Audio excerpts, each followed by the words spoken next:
The following is a live special presentation on ESPN Classic. Two programs who today fight for the right to enjoy the best season in their school's history. The Alabama A&M Bulldogs have won 9 games for the first time ever and have the top-ranked defense in the conference.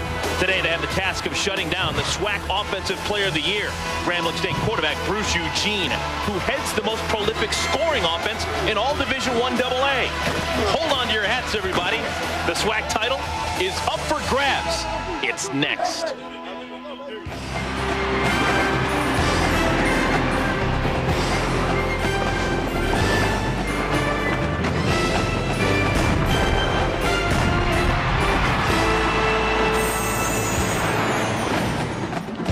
The SWAC Championship is on the line this afternoon, and what better place to play for all the marbles than historic Legion Field here in Birmingham, Alabama. Today, the Alabama A&M Bulldogs look for their first SWAC title. They take on perennial power Grambling State University. The Tigers are dreaming of a Black College National Championship. Well, this is how the SWAC broke down this year. In the East, Alabama A&M stringing together 6 straight wins to take that division, while Grambling, they ran the table, a perfect 9-0 SWAC record. That is how the West was won. So glad you could join us here at Legion Field alongside my partner, Andre Ware. I'm Eric Collins. Jay Walker will join us in just a couple of moments. Well, you think Grambling football, and it's such a rich tradition, so many wonderful names, so many fantastic seasons, but this year maybe just a little bit more magical than any other season before. 1 loss on the year for Grambling. It came on the road against a Division I A team in Washington State. Besides that, they ran the table 10-0 against 1AA teams, and Andre, a big reason for their big success is the play of their big quarterback, Bruce Eugene. Yeah, he has been nothing short of spectacular this entire season. 6-5 with Bruce Eugene out of the lineup last season, 10-1 with him in the lineup this season. You know, I'm not a stats guy, but no. 50 touchdown passes, only 6 interceptions, 134 TDs for his entire career. The SWAC Offensive Player of the Year, Bruce Eugene, has been straight magical this season. I'll tell you what, I got a chance to see him in warm-up. I got a little fired up watching him throw the ball around. Well, it's not just an offensive juggernaut for Grambling. They do it on defense as well. 5 of their 11 starters were either first team or second team all SWAC. They're fantastically well-rounded. Yeah, and the heart and soul of that defense is the defensive line. The big guys up front, Matt Dewey, Jason Banks, Jimmy Zachary, and the stud, Jason Hatcher. 94 tackles for Hatcher, 4 sacks to go with that, and an interception. A lot of NFL scouts are drooling over that young man.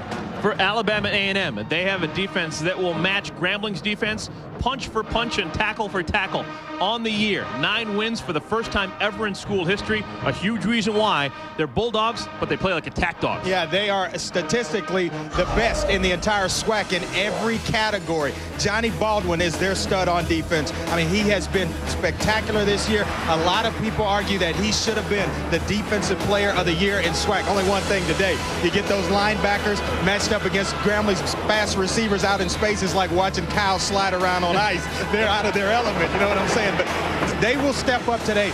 Alabama A&M better on both sides of the football than they were in that first matchup. It'll make for a classic battle. We are excited to watch this one. Folks, if you have never seen the SWAC Championship game, it is like a spectacle you've never seen before. Stick around, everybody. We're getting ready to kick this thing off.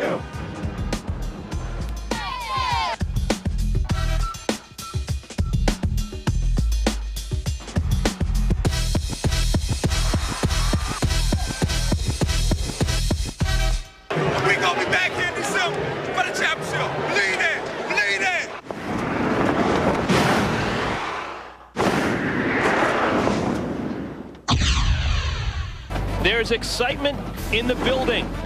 The SWAC Championship will be decided on this historic Legion Field gridiron here in Birmingham, Alabama. The Bulldogs of Alabama A&M against the Tigers of Grambling State. For more on the history of this great game and this fantastic conference, let's go down to Jay Walker. Jay, what do you have? Fellas, this is the 7th ever SWAC Championship game, and part of the reason for the formation of this game is because some of the traditional powers in the SWAC conference never had an opportunity for postseason play. You see, that's because the Division I AA playoffs start on Thanksgiving weekend, and everybody knows down in Louisiana, if you're talking about Thanksgiving weekend, you're talking about the Bayou Classic between Grambling and Southern University, a game which pays both schools individuals $1 million apiece. And you're also talking about for Alabama State, a member of the SWAC Conference, hosting the Turkey Day Classic annually when they take on Tuskegee University. But since the SWAC Championship Game has been formed, only Alabama State is the only team besides Grambling or Southern to ever win the championship game. Alabama A&M has been in this game 2 times before. Both times they took a loss at the hands of Grambling State University. For Coach Anthony Jones and staff, they're hoping today, the 3rd time in this game, will be the charm, and they can walk away as the victors of the SWAC Championship Game. Guys, back to you. Yeah, thanks so much, Jay. We shall find out. It is, well, the first go-around went totally against Alabama A&M. 44-0. Melvin Spears and Grambling State, they really had it going on. That was back in September 10th. And well, Grambling, they felt their oats that day, but it's been 3 months, so things could have changed. Well, I tell you what, I got a chance to talk to Melvin Spears a little bit at practice yesterday and in their walkthrough, and there's this quiet confidence on that Grambling State football team. The guys, they don't get upbeat. They don't, you know, a lot of hurrah that goes on before a football game. Just nice, quiet confidence from the coaches all the way down and through the players. Alabama A&M, they won the toss. They deferred. Grambling will start on offense. Keonquan Gray has the football, gets out close to the 26-yard line, and that is where that powerful offense for Grambling State will start their first possession. And, well, their first possession is going to begin and end with Bruce Eugene. He is as electric as a performer as you're going to find in all of college football. Yeah, that number right there, 50 touchdown passes on the season for Bruce Eugene, has just been magical all season long. The Tigers realize they got to protect Bruce Eugene in order to have success on the football field offensively. He has been the spark plug for this offense. In 9 consecutive games, he has thrown at least 4 touchdown passes. That's tremendous, folks. Out of the shotgun. He wants to throw on first down, and he wants a whole bunch. Throws a dart. It's complete.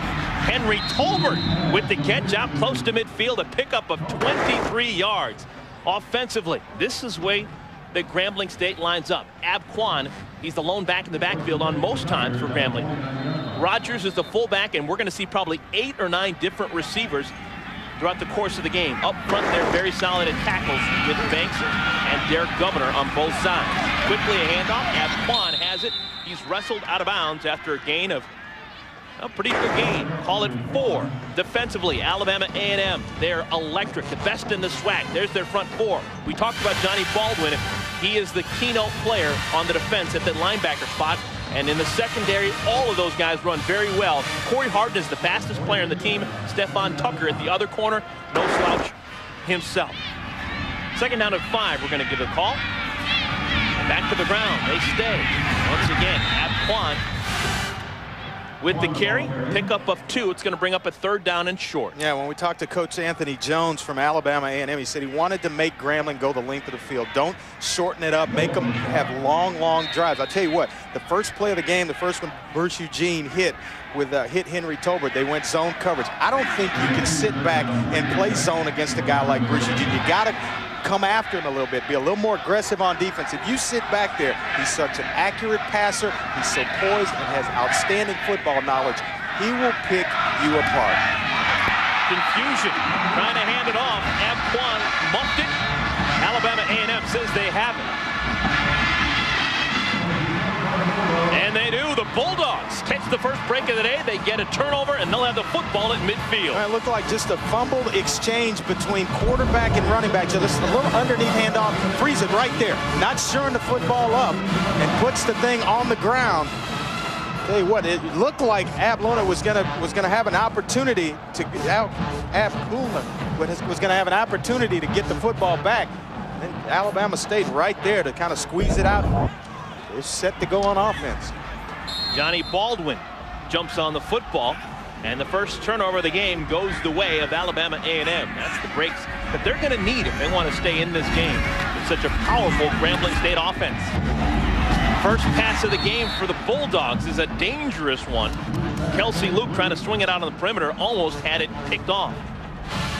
Well, this is how the Alabama A&M Bulldogs line up offensively. Nick Luke is the brother of the quarterback, Kelsey Luke. Jaquez Pyatt, very good athlete at fullback. A lot of different receivers. You see action. Francis and Robinson start. Tight end is Charles Moody. The tight end is a big part of their offense. Offensive line, they have grown throughout the year. Regis and Johnson on the left side. They are both all SWAC performers. They will be relied on in short yardage situations. They will try and run left side behind those big fellas. 2nd down and 10. Handoff inside. We talked about Pyatt. He gets his first carry. Short gain, maybe 2 yards, maybe less. Defensively, Grambling State, the defensive line. Hatcher and Dewey, both all-conference performers. Zachary and Banks, good at plugging up the middle. Linebackers, all-conference player there is the middle backer, Dimitri Carr. He was 2nd team all-SWAC. And in the secondary, Greg Fassett, 2nd team all-SWAC performer, and Jermaine Mills was a 1st team performer at free safety. Marcus Minn, all he did was he was a transfer from a Pac-10 good program, University of Oregon. Yeah, you talk about Fassett as well. Fastest player on defense, 4.4 speed, and he almost had an interception the very first play on defense. 3rd and 9. Kelsey Luke has his pass caught over the middle. 1st down yards.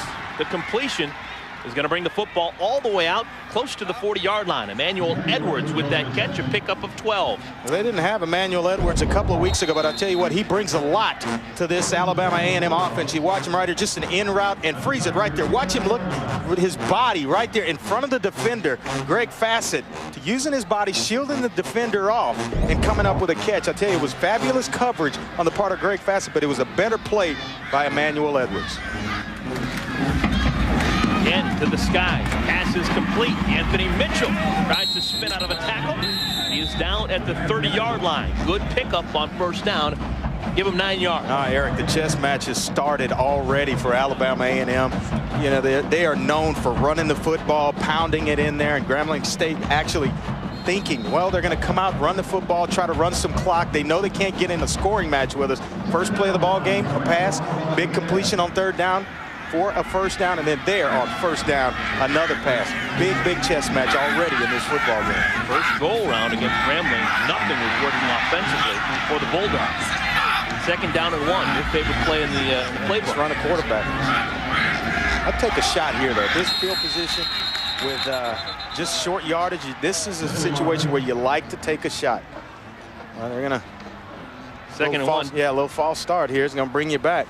2nd and 1 didn't last very long. Call it 2nd and 6. Well, the right side of the Alabama A&M offensive line may have moved just a little bit early. He's actually in the backfield. You watch him right here.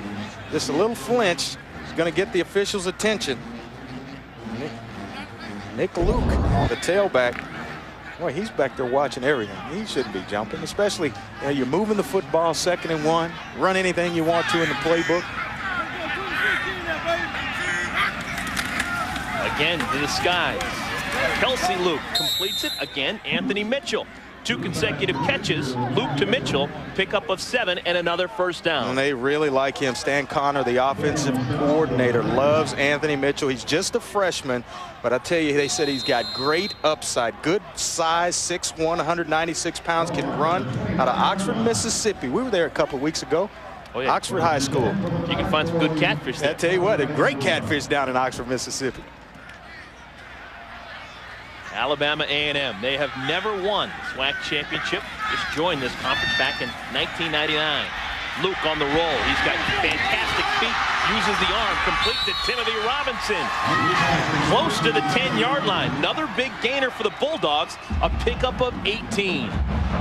Yeah, Kelsey Luke is an athletic quarterback at 6 foot, and you get him out on the edge, you're going to see him just sprint out around here, and he's buying himself some time to just find his receiver down the field, just watching him, eyes down the field, and there, right as the receiver hooks up, he's right on time with the football. I'll tell you what, it is harder to beat a team 2 times in a year because they know the changes, Alabama A&M, that they need to make. Grambling State staying status quo pretty much. Alabama A&M has made all the right adjustments early in this football game. Kelsey Luke hands off to his brother Nick Luke. Flag flies. Nick gets down close to the 5-yard line. We'll have to sort this one out and see if it holds up. I tell you, I like the play calling so far. Oh, this is going to be offsides against Grambling. The play calling so far in this football game by Stan Connor. He's had a while to sit and think about what happened the 2nd week in the season for Alabama A&M, or the 2nd game against Grambling for them. And I'll tell you, he has made all the right adjustments. The mix of run and pass has been fabulous early in this football game.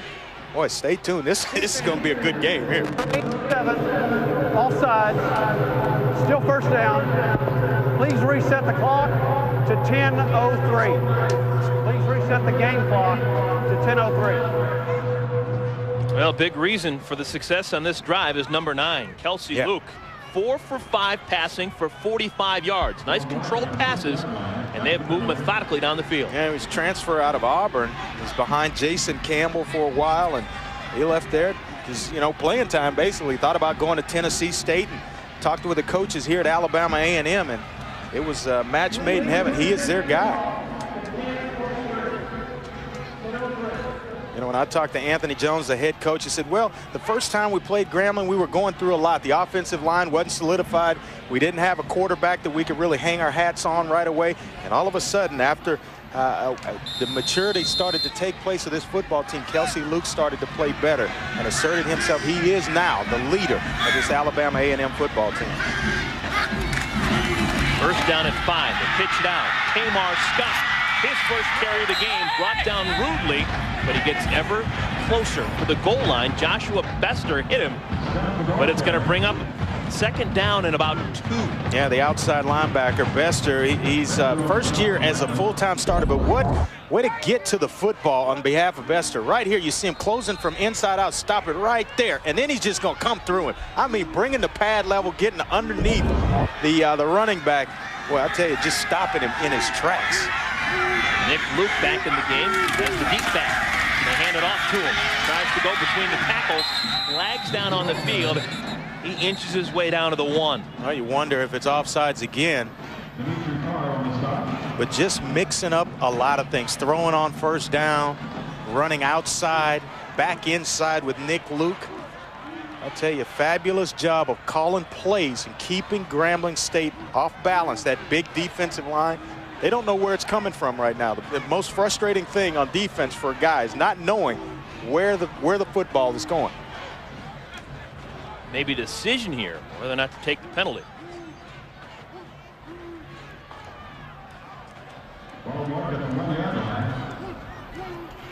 Offside, defense number 56. That penalty is declined. The result of the play is a first down.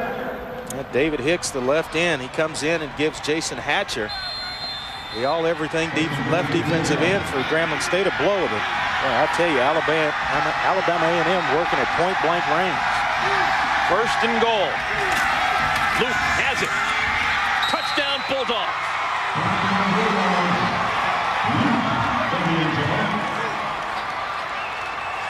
I'm not sure whether these Bulldog fans could have written a better script for the way they wanted this game to start. This is a different start altogether. Antonio Regis, Jeffrey Johnson right there getting low, getting tremendous push. Big John Smith, the tight end. And Nick Luke just getting under everybody else and pushing his way into the end zone. Fabulous start to this football game for Alabama A&M. Jose Osorio as his kick partially blocked, and it's off the mark. So, kind of a surprise there. Melvin Spears, his team, they're reeling though right now. It's 6-0. Just getting started here, first quarter of the SWAC Championship Game. Alabama A&M, they've made the trek down from Normal, Alabama, which is just outside of Huntsville.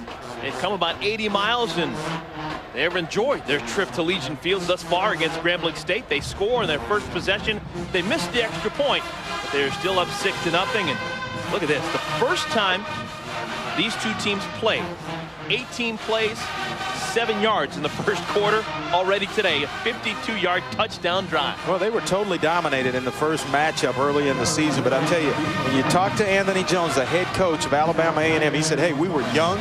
We didn't really have an identity yet. As this year has gone on, they finished winning 8 of the last 9 football games. They have solidified a lot of spots on this roster. Antoine Gray, his second kickoff return, he is blasted, brought down at the 28-yard line. Well, the last time these two teams played, It was 3 months ago, September 10th. This game was played at Grambling Robinson Field, and everything went the way of the Tigers. Bruce Eugene, he was electric. 4 touchdown tosses for him. The offense rolled, picking up 44 points, and the defense did its job as well, pitching a shutout. 44-0 the final score. You can't dominate a team much more than that. Yeah, I tell you, and they were young in the secondary as well. Alabama A&M and Bruce Eugene basically had his way in that first matchup. So, Grambling back on the field offensively. Carey, Ab Kwan with the football out across the 35-yard line. Good first down yards for the tailback, Ab Kwan from, well, he's a senior.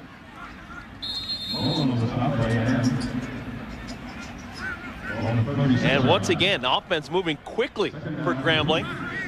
They don't spend too much time in the huddle. 4 receivers in the game. Eugene calls his own number, and the big fella in space out across the 45-yard line picks up the first down. Let's go back down in the field. Jay, what's going on?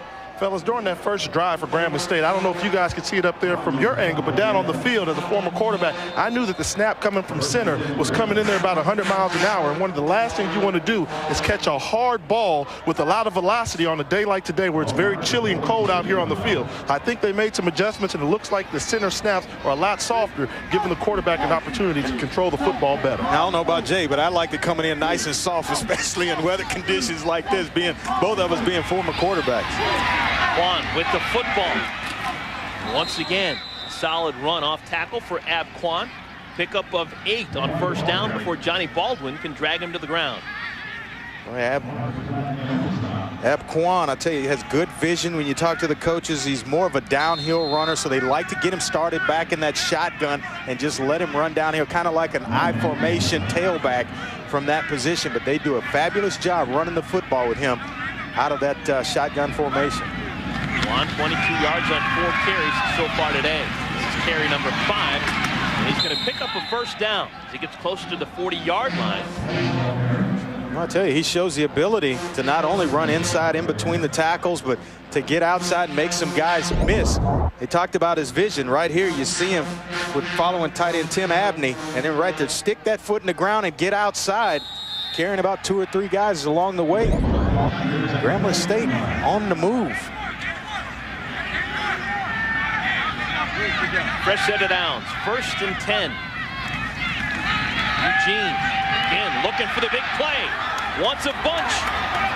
To no one in particular. Throws it back of the end zone. Incomplete. It'll bring up a 2nd down and 10. Well, tonight at 9 Eastern, ESPN Original Entertainment presents Code Breakers, an ESPN original movie. That's coming up immediately after the Heisman Trophy presentation presented by Capital One. 8 o'clock Eastern time. Heisman Trophy will be handed out in New York.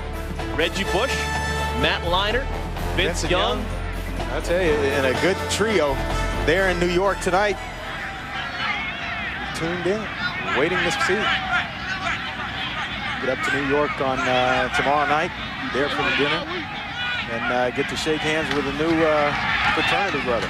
Using the sidearm motion, Eugene completes it out in the flat to Clyde Edwards. Pick up a 5. It's going to bring up a 3rd and 5. You know, there's no conventional way of completing passes. I tell you, sometimes the throwing lane comes from a lot of different places. And you watch Bruce Eugene right about here. You see the pressure, stop it right there, and the ball's got to come low. If he comes here with a football, he's going to throw it right in the face mask. So you just kind of got to improvise a little bit and find a way to get the football out. Bruce Eugene, as good as any in the country at finding and making his own throwing lanes.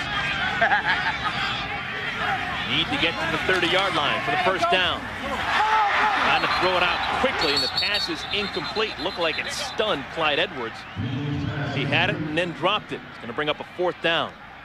Well, he led the team as a true freshman in receptions, and in the Bayou Classic had an 83-yard touchdown. But there, it just looked like he lost his footing trying to time the screen up, and he has got speed to burn. They love getting him involved in the screen game, getting him outside on the edges. But boy, I tell you, they're going to go for it, Jan. Yeah, a long field goal, but I don't know. I take the chances and punt this football. Don't be surprised with a quick kick or something here.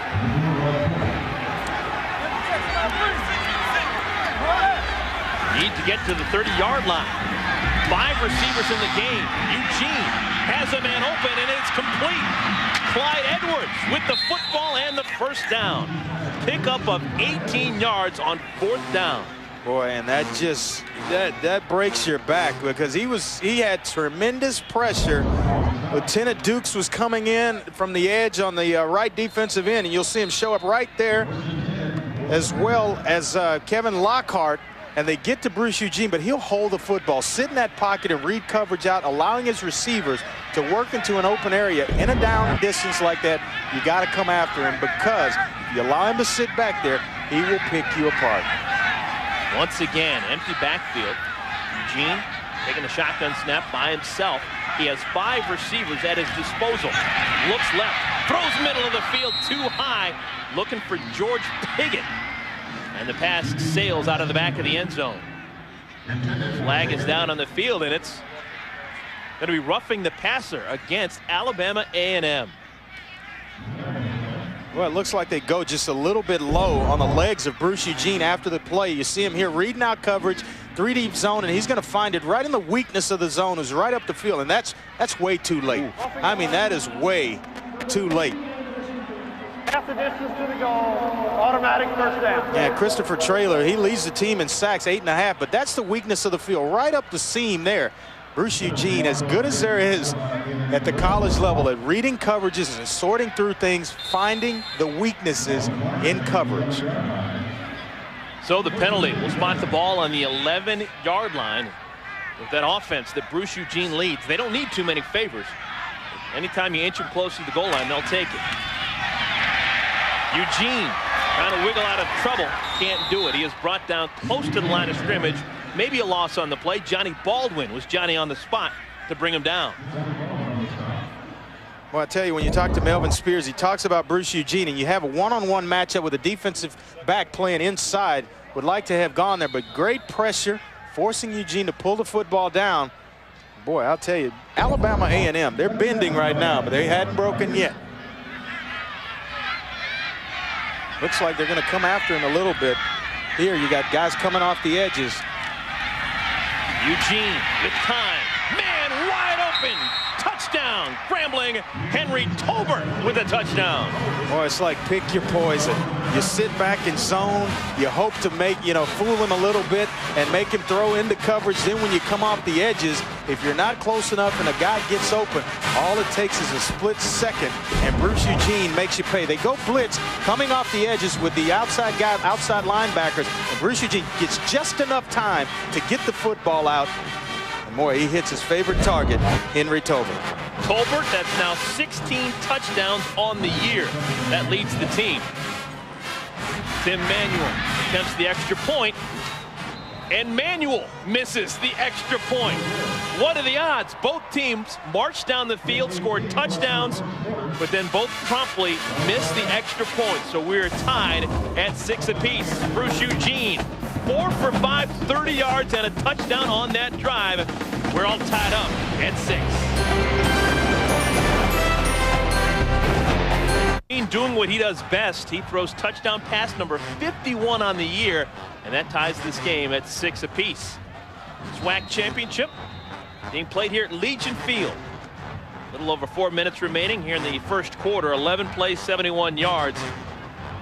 And Bruce Eugene completing 80% of his passes, 4 out of 5 on that drive. Here comes the Bulldogs of Alabama A&M. Emmanuel Edwards has the football, and he's out to the 36-yard line. Let's take a look at the touchdown pass. You see Bruce Eugene here sorting coverage out, realizes it's blitz, and buying himself just a little bit of time, allowing for the receiver, Henry Tolbert, to get himself open. You'll see it from back here. Watch the eyes, taking it one direction and then coming back. Boy, that is a sign of a guy that really knows how to operate in the passing game. 51 touchdowns on the year. And counting. Just 6 interceptions. That's not bad. And counting. Handoff. Tamar Scott tries the right side. Nominal gain on first down. He is brought down quickly. Well, you'll see Alabama A&M mix it up. They start the football game with Nick Luke. He's more of the strength back, the pounding guy. And then they bring in Tamar Scott, who's a speed back. He's fast. He's kind of the home run hitter back there. Like to get him out on the edges, and that chess match there still continuing with Alabama A&M and the Grambling State defense running inside when you think they'll run Tamar Scott outside, run him inside between the tackles, trying to keep Grambling off balance. Jacquez Pyatt in the game now in the backfield, and he has the football. And Pyatt lowers the head, and he's still going. Oh my, he's got a chance. It's a foot race inside the 20, down at the 11-yard line. Marquez Ben finally brings him down, but not before a 52-yard gain for the Bulldogs. Boy, I tell you what, if he gets any kind of block from Tedrick Milton, his wide receiver on the outside, he's gone. This is the big fullback that you don't see him carry the football a whole lot. But watch right here. Pause it. If he gets any kind of block right there, he is off to the races, and it's a home run. No effort from my receiver. Take care of me, sweetheart. Well, I think Jermaine Mills wants to have that the game tape burned right now. He was the man who got run over. I mean, in the secondary. That's a classic example of why you play to the whistle, especially if you're a wide receiver, you're not getting the football. Hey, go block somebody. That's a touchdown if you get one block from Tedrick Scott. Jacquez Pyatt, that is his longest run of the season. 5-yard penalty.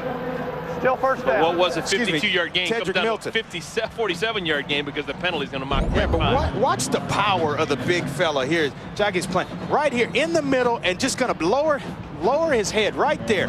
Boom, delivering the punishment in the run, and then steps out of it. And now it's off to the races. And right here, as a receiver, just get in front of it. All-out speed, no effort, just try. What is this with the hands? Come on, baby, get in front of somebody and shield him off. That's all you need, and it's into the end zone. Movement on the line before the snap. This play is going to be blown dead before it gets underway. Looked like Roderick Johnson, the big right tackle, may have moved prematurely for Alabama A&M.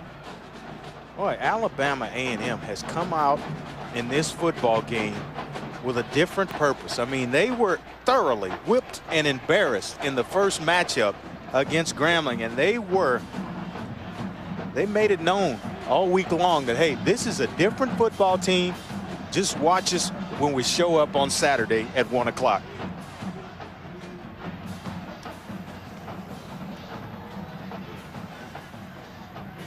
Encroachment, defense number 95, 5-yard penalty, still first down. Well, just watch Jermaine Mills after he gets trucked here on this run. I'll tell you, right here, and then all of a sudden, hey, a little bit extra. Don't get up quite yet. Well, they're playing with a sense of nasty this afternoon. They call that penalty on Grambling. They whistle it on Jason Banks. So the 5 yards that the Bulldogs just lost, they get right back. Back to first down at 10, ball at the 12-yard line. Nick Luke, the deep back. He has the football, tries the left side, and going nowhere. He is brought down in the backfield. Jason Hatcher making his presence known. Loss of 3. Alabama A&M, September 10th. These are some of the lowlights that they had. Just 34 yards rushing, considerably less than what Pyatt had just moments ago. They were sacked 5 times. They fumbled 7 times, losing the ball 3 times. And the penalty yards just kill you. 12 penalties for 120 yards. No reason why they lost 44-0. All that you said? Bad day. Extremely bad day. To the end zone. Pass flies out of the back, intended for Tedrick Milton. It'll bring up a 3rd down and long. Well, already, the offensive numbers pretty darn impressive for Alabama A&M. You know, you compare it to the last game, 57 yards rushing, 45 passing, almost matching Grambling State in terms of passing yards there. And boy, I have been thoroughly impressed with the resilience of this football team so far. You have Grambling go down, put points on the board. After you put points, they answer you, and then right back inside the red zone comes Alabama A&M on the very next drive. The Bulldogs have up their sleeve on 3rd and 12. Luke calls his own number, loses the football, picked up along the left sideline, and pushed out of bounds at the 25-yard line Grambling's going to have the football. Greg Fassett picked up the loose ball, and that's just what the Bulldogs didn't want to do. Yeah, and Christian Smith basically saved the touchdown. The big offensive lineman, the right guard out of San Diego, California, right here going to try to run the counter with the quarterback, and Nick Luke is leading him up the middle with his brother. I tell you, and then all of a sudden it comes out. It's on the ground. Greg Fassett, one of the fastest players on this Grambling State defensive unit, right here. He's got a bad angle because Christian Smith saves the touchdown there.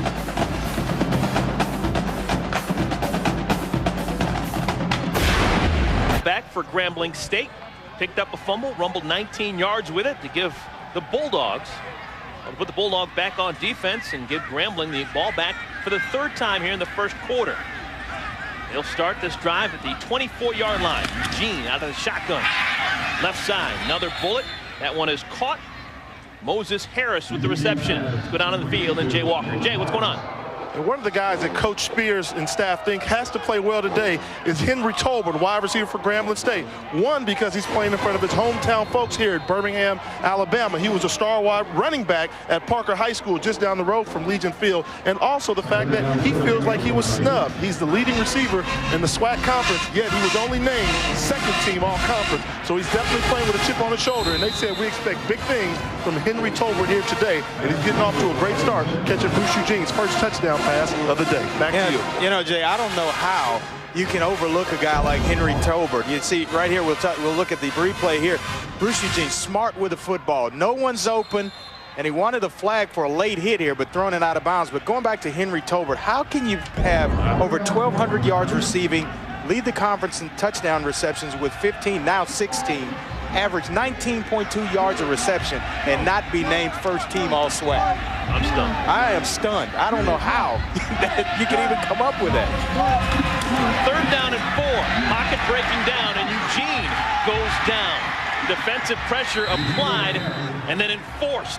Eugene is brought down close to the line of scrimmage, and they're going to have to punt it away after a 3 and out. Well, they're going to have to separate a few bodies in there. Bruce Eugene a little upset. Guys going in around his head. But I tell you, good defensive stand after the turnover by Alabama A&M. Talking to Anthony Jones, he felt like they had to capitalize on field position. They had it inside the Grambling red zone.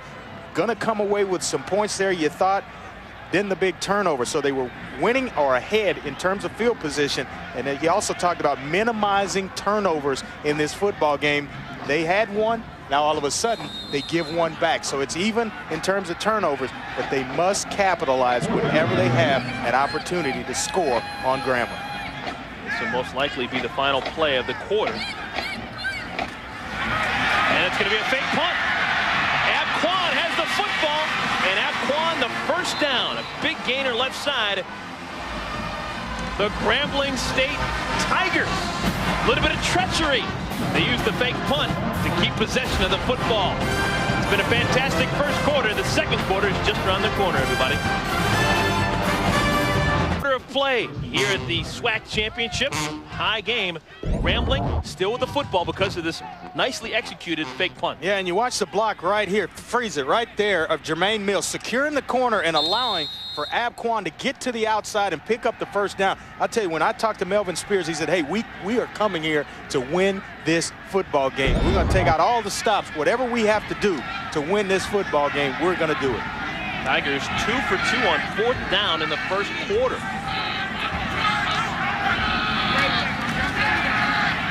Eugene again showing off that big arm, throws a laser, incomplete. Looking for Reginald Jackson. That would have been a spectacular catch if made. He was double covered down inside the 20-yard line. Lord, Bruce Eugene always composed in the pocket, and I'll tell you, his ball has such rotation on it. It is just fun to watch him throw the football. Look at that, just nice quick release. It comes off, and I'll tell you, it is moving. It's humming when it comes off his hands. Right there, right where only the receiver can come up with that reception, just on the outstretched hands of the defensive back. Boy, that one right there should have been caught. Second down and 10. Handoff, Quan has it, and Quan brought down in the backfield. Good defensive play by Fred Solomon.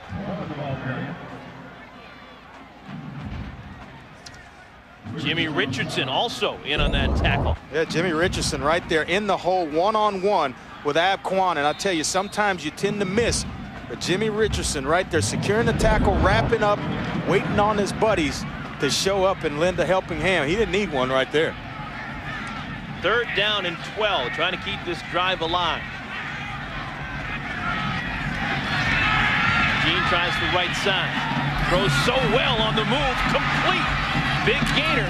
Clyde Edwards out inside the 40-yard line. A pickup of 21 yards for Eugene and the Tigers of Grambling State. Boy, the big fella just moving around, and I tell you, he uncharacteristically, you know, you see a big guy, you don't expect him to be able to move, and especially throw the football like this on the move. Look at that, how tight the spiral is. I tell you, as a former quarterback watching that, that's amazing to me. I mean, every ball, and he's throwing it with gloves on. Wants a touchdown here.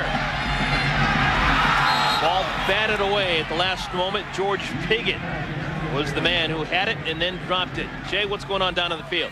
Right here you talk about Bruce Eugene, that tight spiral, you know, takes me back to the old days where the former quarterback said he's got one of those ooh-wee arms. Every time he throws the ball, he makes you say, ooh-wee, look at that tight spiral, look at the velocity, look at the gun. And Bruce Eugene is definitely throwing some ooh-wee balls here today in Birmingham, Alabama. I tell you what, the one that he threw to Reginald Jackson down the middle of the field, it was unbelievable. Right in stride, didn't have to move, just put his hands up and bring it in. But I'll tell you, right on the money.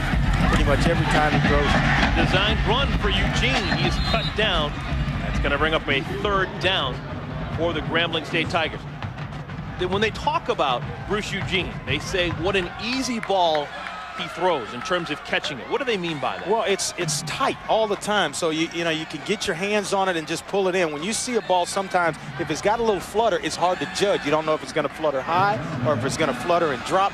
When you see it and you can see the stripes nice and tight as a receiver coming at you, you know exactly where it's going to hit you in your hands. Fabulous thrower of the football. Under pressure, skips it out. And the pass is incomplete. Looking for Clyde Edwards. It was low, and it's going to bring up a 4th down and 9. Tonight at 8 Eastern, college football's most prestigious award is handed out on ESPN. The Heisman Trophy presentation presented by Capital One tonight at 8 Eastern, followed by the world premiere of Code Breakers. I know you will be watching, my friend Andre, back in 1989, kind of a special Heisman Trophy Award presentation in your mind? 16 years ago, it was a special night, and boy, one that you never forget when you're a part of something like that. I mean, it is a memory, a lifetime of memories. They're going to go for it on 4th down. Already, they're 2 for 2 on 4th down. Make it 3 for 3. The pass is caught. Henry Tolbert, the local boy, comes home and makes a heck of a grab on 4th down to pick up 17 yards for the Tigers. Well, in a tight situation, as a quarterback, where do you go? You go where your bread is buttered, and it is to Henry Tolbert, who came into this game with 63 receptions. Going to short roll Bruce Eugene a little bit. Watch him set his feet here, step up in the pocket, and right on time with the football. Boy, that one's easy to judge. 61% Grambling was coming into this football game, converting on 4th down. 3 for 3 today. Blitz is on, throws high, caught. That's Henry Tolbert again. Made a nice acrobatic catch, tipped it up with the left hand, caught it with both hands after he controlled it. And saves a bad play. Yeah, when you see Bruce Eugene, you don't think he has the footwork he has as a quarterback. Watch him, the short roll here, and just watch the feet. Right here, you see the pressure coming from outside. He'll step up, right there, buy himself some time, and under, and just composed. Look at that. There's no tension, just flicking the football. That's doing it the easy way. He has fun, and it makes it look easy. There was a no-gain play, but it wasn't a negative play. Blitz is on, and he was fortunate just to get it out of the pocket. This time, throws it out of the back of the end zone, looking for Moses Harris, and a flag is down on the goal line. Yeah, Antonio Nelson's going to draw the flag here, the defensive back, trying to match up on Moses Harris in the middle of the field. And he got away with one, I think, about a couple of downs ago where the official let him slide. I thought it was pass interference, but there he gets caught. He's caught with the old hand in the cookie jar.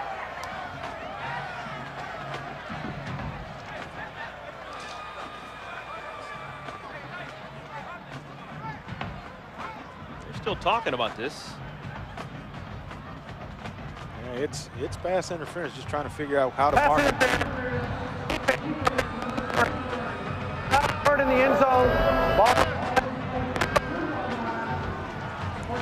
Oh, bad news for Anthony Jones and his Bulldogs of Alabama A&M. It was indeed on Anthony Nelson. The ball was spotted on the 2. Yeah, you'll watch him here get matched up one-on-one, and he basically shields the receiver Moses Harris from getting to the football, and you can't do that.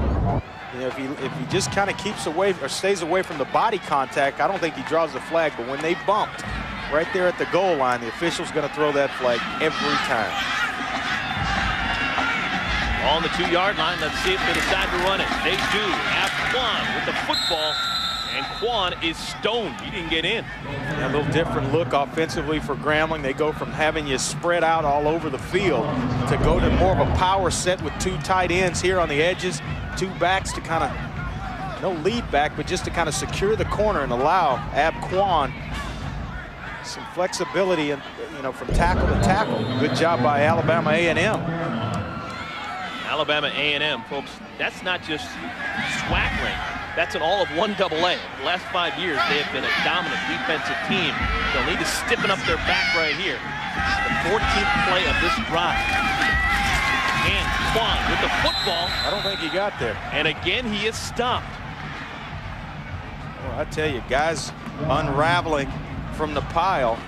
Johnny Baldwin leading the way. Corey Harden in there as well, but you'll see when you get down here inside the 1, it's whoever gets lower. And you see some push there, but then all of a sudden some guys come free. You see the penetration, and they're able to stop Ab Quan in the air. Down there at the bottom as well, Lieutenant Dukes, who's played a fabulous first half so far for Alabama A&M. 3rd and goal. Eugene tries to jump over himself, and he didn't get in. They keep knocking on the door, but no one's answering. I'll tell you who's answering. Is Alabama State is answering right now. I'm telling you, just getting low, not allowing for any push and getting tremendous penetration through the gaps of that big offensive line for Grambling. Look, this is some fabulous football being played right here inside the 5. This is a test of will. When you get down here, watch the push right there, just getting tremendous penetration and not allowing the quarterback, Bruce Eugene, to get any momentum going straight ahead. Fabulous job. And you see Marcus Black, the defensive back, in there as well. Number 90, lost a heel, getting low and fighting his way through there. That defense for Alabama A&M. They're as good as advertised. In the SWAC, in points allowed, run defense, pass defense, total defense. They racked up those numbers for a reason. They're pretty darn good. Well, tonight at 9 Eastern, ESPN Original Entertainment presents Code Breakers, an ESPN original movie that explores the notorious 1950 cheating scandal involving the West Point football team. Code Breakers, presented by Kay Jewelers, tonight at 9 Eastern on ESPN, immediately following the Heisman Trophy presentation. Folks, we had a chance to preview that, and that is, it's gripping television. I have my copy. I'm going to watch it on my way to Nashville later on tonight. But, you know, it's something that's really got my attention, and you see all the promos for it. Boy, I can't wait to see that. That's when Army football was the real deal. Doc Blanchard, Glenn Davis, yep. Mr. Inside, Mr. Outside, Heisman Trophy Award winners playing for the immortal coach, Red Blake. Folks, get a chance. It's a good watch. Any doubt that Grambling St was going to go for it here? 4th down and goal. They hand it off. Quan this time gets into the end zone. 2nd touchdown of the game for Grambling. Well, they knocked and knocked and knocked and finally swung the door open. And it took just getting behind Jonathan Banks, big left tackle, and Charles Wilson here. They get tremendous push. Look at the blocks on the outside. Number 27, Terrian Rogers in there blocking for Ab Quan. But finally getting low and winning the battle of the trenches. That big Grambling State offensive line. So Grambling, as a team, playing with the guts of a cat burglar. 4 for 4 on 4th down conversions already in today's game. And now they're going to go for 2. Maybe not a lot of confidence kicking the extra point. Tim Manuel missed a moment ago. Eugene, he is not going to get there. Plan, quarterback draw, and he is brought down basically at the line of scrimmage. So 2 touchdowns, but only 12 points for Grambling. Melvin Spears, his team goes 76 yards on 16 plays to take the lead. But how many drops have been in there? I mean, you have, 3 or 4 drops that have gone in there where he's put the football right where the receiver has an opportunity to come away with a fabulous catch. Sometimes you have to make those spectacular catches for your quarterback. Another kickoff into the end zone. Goes through the hands of Emmanuel Edwards, and he'll take a knee. And the ball will move out to the 20-yard line. 10 minutes, 7 seconds remaining here in the first half. Yeah, Bruce Eugene makes it easy enough because he throws such a catchable football. But when you're a receiver and you have an opportunity to make a spectacular play, only a few of them in a football game, you got to step up. Look at the scoring drive here, 16 plays. And the reward was Abquan with a 1-yard touchdown run, 94 yards, and they do it in 1 minute, 11 seconds. I know that can't be correct.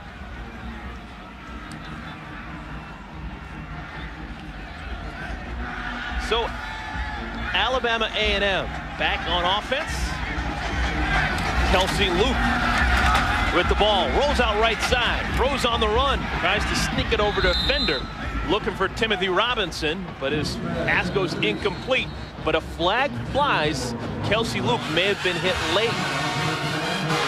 It's a lot of that. You're talking about the SWAC Championship Game, and guys, the motors are still running with 10 minutes left here in the second quarter. You usually see a lot of adrenaline early in the football game, and it subsides about midway through the first quarter. Still running on full tilt in this football game. Right here, you see the big lick that Kelsey Luke takes from Jermaine Mills. Yeah, I mean, he got trucked, so he early in the football game, but he wants to pay back in a nice way. Shouldn't be much of a surprise that we're seeing a lot of Hankies on this field. Grambling, both teams dead last in 1AA football in terms of penalties amassed. I think Alabama A&M is somewhere like 95th out of 116 schools in penalty yardage. First down run, Tamar Scott. Left side, not much doing. He's actually dropped for a loss, but another flag is down on the field. Well, I tell you, when you get in a championship game and you start talking about turnovers and penalties, it's the team with the least amount that usually comes out on top. Defense, number 37, 5-yard penalty from the previous spot. Replay, first down. And you talk about momentum killers. Grambling State with all that momentum, that big drive. By the way, that drive was 6 minutes and 5 seconds for 94 yards. But when you talk about that and the momentum going into that, then you start seeing all these penalties and Alabama A&M coming right back down the field. Boy, that will kill your momentum faster than anything else. Left side. Pass is caught. It's complete on the left sideline to Emmanuel Edwards. A big gain. He was able to stay in bounds, and he's all the way to the 35-yard line after a pickup of 25. Boy, he's their big play receiver, 4.4 speed, and watch him just drop it right over the outside shoulder. Kelsey Luke, the quarterback for Alabama A&M. Just all you need is 1 foot in, right here, over the shoulder. Just a nice separation right there. Oh, well, 2 feet are in. In college, all you need is 1 foot. He gets both of them down. And before the next play is run, Timeout. we have a timeout on the field. Grambling, they want to talk about things defensively. Melvin Spears' bunch, the G-men right now, taking a couple body blows against Alabama A&M. 9:31 remaining, first half. Stick around, everybody. Championship game, Grambling on top of Alabama A&M, 12-6. And while the greatest receiver in the history of the SWAC, make no bones about it, it'd have to be former Delta Devil, Mississippi Valley State, Jerry Rice. How about this for career numbers? 301 catches, 4,600 yards, 50 touchdowns. We all know what he did in the NFL, but the dominance started right here in the SWAC, playing for Mississippi Valley State, catching a ton of balls from Willie Totten. Tell you what, they put the P in pass, baby. They were throwing it around long before anybody started, actually thinking of throwing it to set up the run. They were doing it way back in the day. First down at 10. Kelsey Luke fakes the handoff, rolls, Finds his man out of the backfield. Jaquez Pyatt down to the 25-yard line. Well, let's finish off that thought. The man throwing to Jerry Rice is standing by with Jay Walker. Jay, take it away. Now, you talk about putting the P in pass. Yeah, you got it right, fellas. The satellite is in the house. Really, Satellite Tide, one of the best nicknames in all of professional sports with a nickname like Satellite Tide. You're here representing Jerry Rice, who got inducted into the SWAC Hall of Fame this weekend. What was it like throwing the ball to Jerry Rice? Well, I tell you, he make your dream come true. You know, a great receiver. Played just like he played in the NBA. He played like that when he was in college, and he was a great receiver to throw to. You're no slouch yourself. You got inducted into the College Football Hall of Fame, some records that'll probably never be broken. You could throw the ball, too. When you look around now and you see that Peyton Manning, Marvin Harrison connection, does that remind you of the good old days of you and Jerry? Well, it did. You know, those guys are a great combination right now, and I think we had a great combination also back in the day. And, you know, it's fun when you, as a quarterback, can find a receiver that can go catch the football no matter where you throw it. And you're currently the head coach at your alma mater, Mississippi Valley State. And congratulations for getting your first winning season in over 2 decades, probably. Well, thank you very much. Thank you. I'm sure that the Satellite will get things back on track in a fast way down there in Mississippi Valley. It's going to be fun to watch and put that program together. Pass is tipped, and it is intercepted. Grambling going the other way. No, we have whistles and stoppages of play. They're going to say that the pass hit the ground. The interception is waved off. Tyrone King had it, but they're going to say it touched the ground first. And Tedrick Milton is a guy that put his hands on the football first from quarterback Kelsey Luke. You see it here. Just a nice quick little flip out there, and that's easy. I mean, that's just a lack of concentration. He's having a bad championship football game. I tell you, when Jaquez Pyatt broke, if he just throws a block, he walks into the end zone. There, nice easy catch. Take it for granted. You put it on the ground. Almost an interception off the shoelaces. Melvin Spears, head coach of Grambling, none too pleased. He thought he had 6 on the board going the other way. 3rd down and 11. Throwing off his back foot, Luke completes it. Tamar Scott has it, but a flag flies, and we'll have to sort this one out. I'll tell you, when this game first kicked off and started, Stan Connor, the offensive coordinator, did a fabulous job with the run and the pass mixing both. With the big run by Jaquez Pyatt, 52-yard run, they've been unable to run the football. Just 7 carries for 15 yards since that big run. And I'll tell you, now you're becoming predictable to this Grambling State defense. And you can't show your hand too early and become one-dimensional. You get in a scoring fest with Grambling, guess what? I don't want to be behind. I don't want to be in that track race. Penalties going up against the Bulldogs. That means it's going to be 3rd down and 16. Put yourself in that huddle. What do you run if you're Alabama A&M on 3rd down and 16 from 31? Well, a draw, a screen, because there aren't a whole lot of plays in the playbook that convert 3rd down and 16. The coach told me one time, if you're 3rd down and 16, you've messed up the first 2 downs, and it's nearly impossible to pick it up. Luke switches fields and stumbles at about the line of scrimmage, maybe even lost a yard. Here's what you do in 3rd down and 16. In that situation, if you're Alabama A&M, you try to pick up as much of it as you can. Try to get half the yardage, because, you know, the field goal kicker, maybe not, he's not going to be good from where they are on the football field. So you're not going to get the field goal attempt. You pick up as much of it, and then you go for it on 4th down, trying to pick up the other 8 yards. Yeah, if they do decide to attempt a field goal, this is going to be a 47-yarder about, and it looks like Jose Osorio is going to run onto the field for Anthony Jones and Alabama A&M. It's tough. I mean, he's already missed 1 extra point in this football game. His long for the year is 43 yards. He's had 1 blocked on the season. And again, a whistle before the play. Boy, and they trying to pull the old okey-doke on Grambling. That's not the worst thing in the world. Yeah, so marching back 5 yards. Yeah, but then you get, but the surprise, the element of surprise has been taken away now. I mean, you're trying to quick kick them and pin them down in here inside the 10-yard line. Now they know you got to line up and punt it, or what you're trying to do. So instead of lining up in field goal position and then quick kicking it, looks like Jose Osorio, who also is the main punter, is just going to punt it out of a standard formation. Jermaine Mills is back deep to receive the kick. He's at about the 10-yard line. Osorio averages 35 yards per boot. His challenge here is to land it or kick it just high enough to get a fair catch or land it somewhere inside the 10. It lands inside the 10 and goes out of bounds inside the 5. Great field position by Alabama A&M. They want to play that field position game, and they have now pinned Grambling deep inside their own territory. Well, we keep talking about the Southwestern Athletic Conference and some of the big names. How about this for big names? Not just football. You also got Lou Brock, the great baseballer. You got Willis Reed coming out of Grambling and then doing great things in the NBA with the Knicks. We talked about Jerry Rice, John Stallworth, Mel Blount. Those were two of my favorites growing up because I grew up as a Pittsburgh Steelers fan. Mel Blount, as good as there was in coverage, you know, he was one of the guys, the big corners. He got all that started, the guys that were over 6 feet, and then John Stallworth. I mean, you just can't say enough about the job he did and the special career he had with the Pittsburgh Steelers. On first down, Abquan with the football, lowers the head and gets out to about the 9-yard line. Jason, pretty good names coming out of the SWAC.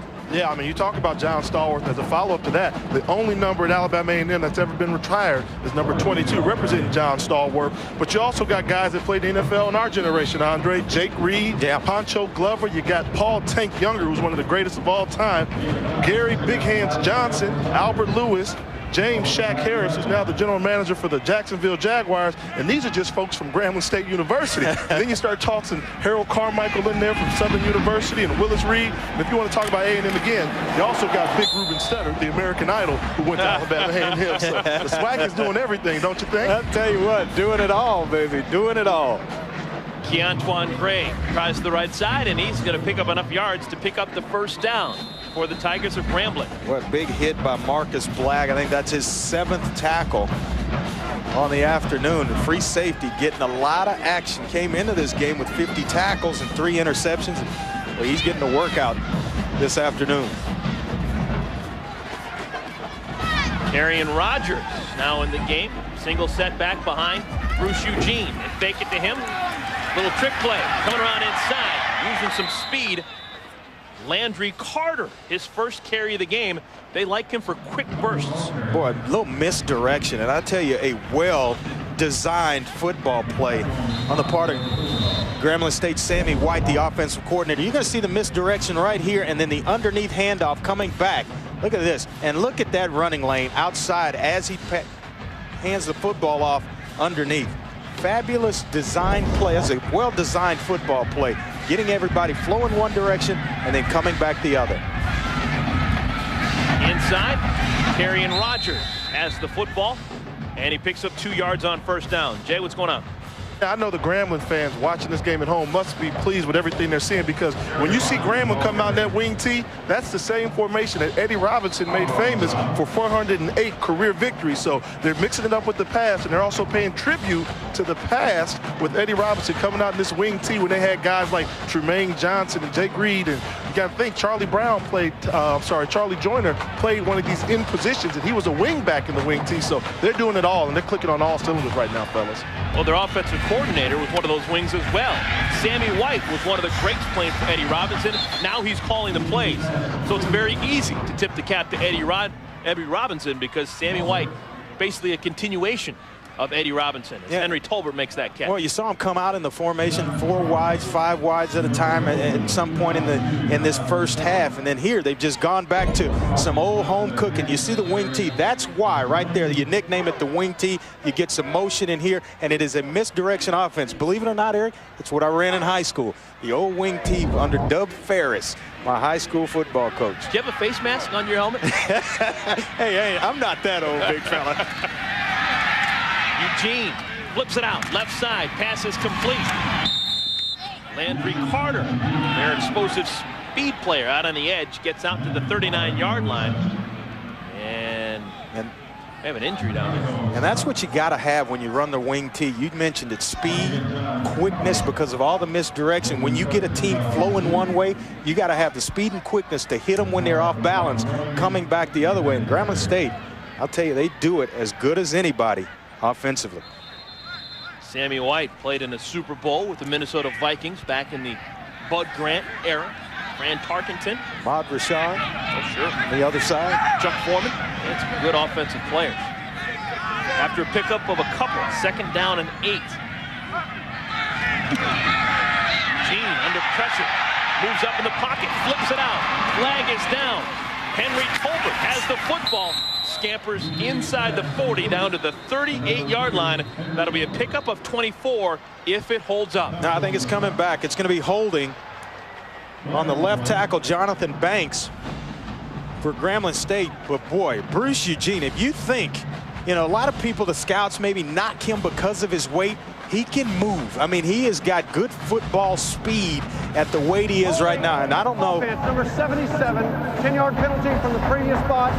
Replay, second down. There aren't a whole lot of guys that can move around and certainly throw the football in college football like Bruce Eugene. But right here, you're going to see left tackle Jonathan Banks right there. Once he's beaten by Lieutenant Dukes, who's having one heck of a first half here. But you see the athletic ability of Bruce Eugene stepping up in the pocket. He's got guys wrapped around him, and he's still able to just flip the football out with accuracy.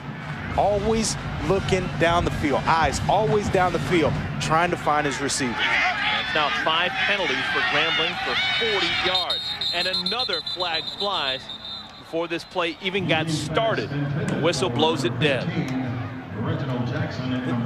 Teams that commit a lot of penalties, is there something that Melvin Spears is doing or he's not coaching? Why does this happen? Why do they consistently lead the SWAC in the country in penalties? Ball start.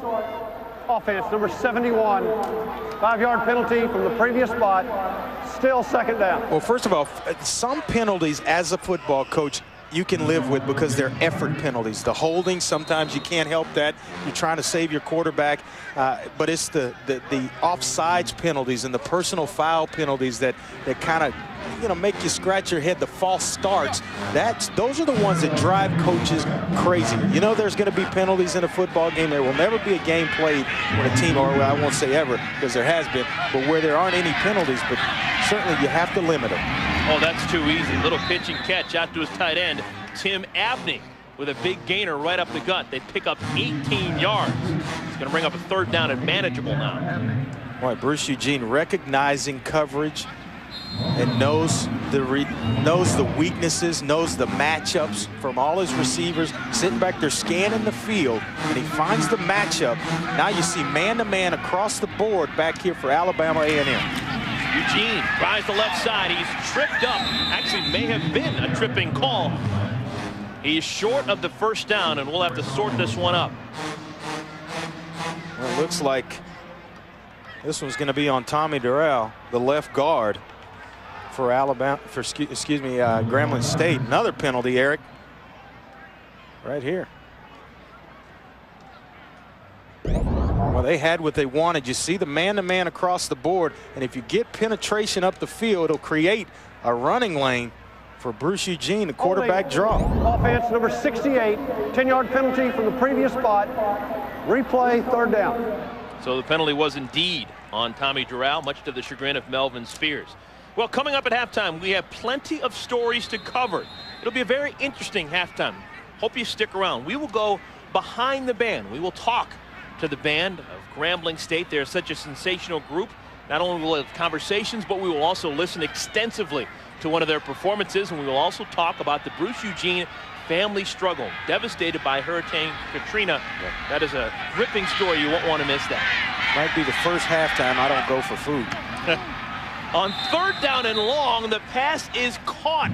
Complete left side. They needed 15, and Moses Harris may have gotten 16. I think they got the first down. 3 penalties in this drive, and then they're able to convert on third down and forever and throw it for a first down. I'll tell you what, it's as impressive an offense as I've watched. You can go and bring it down, bring everybody in, run the wing tee, and then spread them out, 4 and 5 receivers, and throw the football effectively.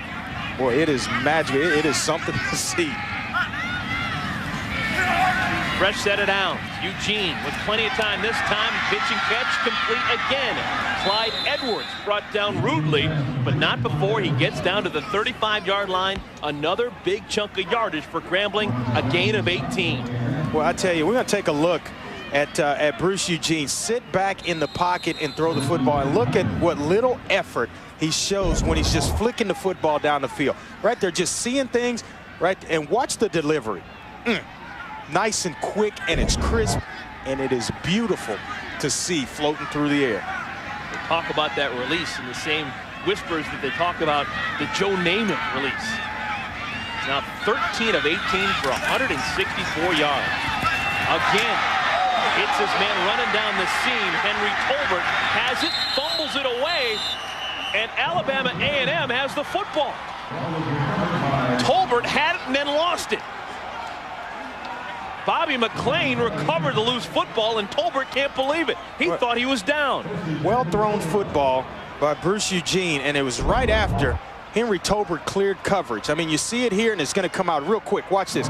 Boom. Real quick, as he clears the coverage right there, now you got to hold on to the football. He throws you one heck of a pass.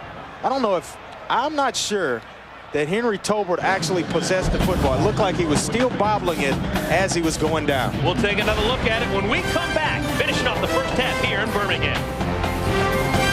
On the sideline for Grambling, he's got 7 catches, but most recently, he's got a fumble to his credit here. Yeah, you see him. Bruce Eugene hits him right in the crease as he clears coverage, and I'm saying that he doesn't possess the football long enough for that to be a fumble. I think that should have been ruled as an incomplete pass. It never got put away. He never made a football move to try to avoid the defender trying to put the football away, and then it comes out. I think it's an incomplete pass. Alabama A&M, they're not going to give that gift away. They have the football, and they're going to try and run out this clock here in the first half and go in the locker room just down 6 points. Remember, they're going to get the ball first coming out of the locker room. So just being down by a half dozen against a powerful Grambling team is somewhat of a minor victory, you'd imagine, for Alabama A&M. It is, and you look at it. Let's take another look. Right here, he clearly gets his hands on the football, but as he's trying to bring it in, it's still bobbling around. Football's still moving around, still trying to find a handle, never really gets a handle on the football. Then it gets knocked out. That is an incomplete pass. It's awfully close. It looked like he had it pinned against his thigh pad, but obviously didn't have it pinned there long enough.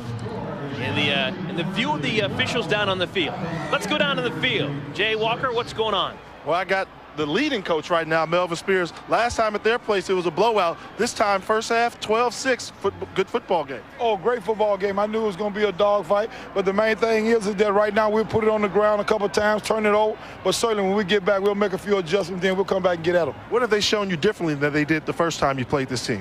Not a whole lot. The thing is that they bagging in and out, and certainly we just got to settle down a little bit and just make a few calls, make a few moves here and there, and then we'll be okay. And the guys in the booth are wondering, what do you say to your team about the penalty problem you guys seem to be putting yourself in, and you continue to go for it on 4th down? Well, you know, this is a championship game. Some of our guys, their first year, they're a little bit emotional. We'll settle them down, and we'll come back and play some error-free football. Coach Spears, good luck in the second half. Guys, back to you. Thank you so much, Jay. Well, that'll do it for the first half of play for Bruce Eugene and Grambling and Alabama A&M, but the hits keep coming. Here at halftime, right around this commercial break, we will be back with the Grambling State Marching Band.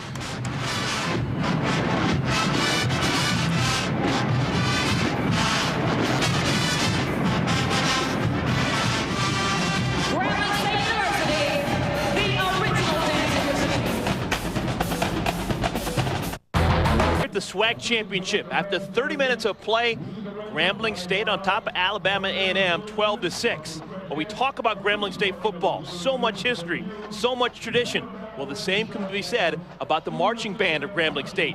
They have history, they have tradition, and they have a whole heck of a lot of rhythm. It is the precision and pageantry of the world-famed Grambling State Marching Band that is a marvel to behold. We visited Grambling, Louisiana recently to see how they do it. Here's what we learned. It started in 1926 when we had a president was also the basketball coach. He was also the baseball coach. He was also a classroom teacher. The first band director was Ralph Waldo Emerson Jones. He wanted a band, and so he formed the band. We got 17 instruments from Sears and Roebuck. The word is, we got house. We got house. Grambling State University, the original dance industry. It goes beyond the playing of music. It goes beyond the formations. It gets into the expressiveness of the individual and the heart and soul of the individual. Music has been a big part of black folks, African Americans. Halftime gives us an opportunity to express that. Halftime gives us an opportunity to embrace differences, to celebrate differences. Many people, my mother even, came to the football games that I played in. Sometimes she didn't know my number, but she knew my sister was playing in the band. We like dancing, we like music as a people, and it's a lot of fun. It's a tremendous undertaking. It's tremendous performance, and it's a happening. Hey, y'all the sorriest marchers in the band. As magnificent and seamless as the band's performances appear, the show preparation takes enormous dedication and sacrifice from band members. If you look in the dictionary, you'll always find hard work coming before success. And it's no different today than it was when I was a student here. We practiced for many hours. Early in the morning, we'd be out practicing late in the evening. We used to get up 1, 2, 3 a.m. in the morning and go outside and rehearse. One, two, ready, go. If you hit on one, hit on one. You come on the end of one, come on. 1, 2, ready, and. The students make it special because they work so hard and they put their heart into the band. And they practice. They practice till it's perfect. The world-famed band's demanding standards of performance have taken them across the country and around the globe. From the 1964 AFL Championship in San Diego to the first Super Bowl in LA to presidential inaugurations in Washington and across the oceans to Japan and Africa, the band has played for presidents, emperors, cowboy fans, and music lovers alike. Touring the world, the band's musical roots remain at home in the Louisiana soil and the legendary New Orleans music scene. If you're a Louisiana person and you're born with an instrument in your hand, you're gonna be Dixieland influenced.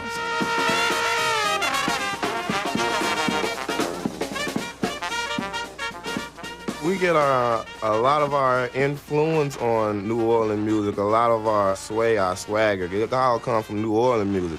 That New Orleans music have that jump, that feel. And we actually play New Orleans music, so that gives us our little energy, our little pep. After Hurricane Katrina's surging waters devastated New Orleans, the band took on a new focus, a fundraising tour for Louisiana's victims. A lot of people in the band are from New Orleans, and they lost their house. Some of them lost family members. We had to keep our band together and pull together so we can make a positive show. So the Grambling Band is on a mission. And when we got to Seattle, we made 3 performances in every stadium that we packed. All the money went to victims in the name of Grambling State University Marching Band. I saw people crying as we played, and it was just a lot of love and emotion. So basically, we turned something that was negative into a positive situation. We try to make the band do this whole formation in Superdome.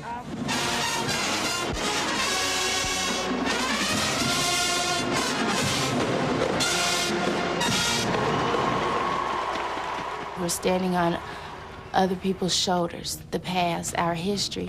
And so if we know our history, we know we have to keep the legacy going. Go and do something where a person will send you an email or just break into tears and say, you motivated me so much by your performance that I'm proud to be an American. I'm proud to be a black man.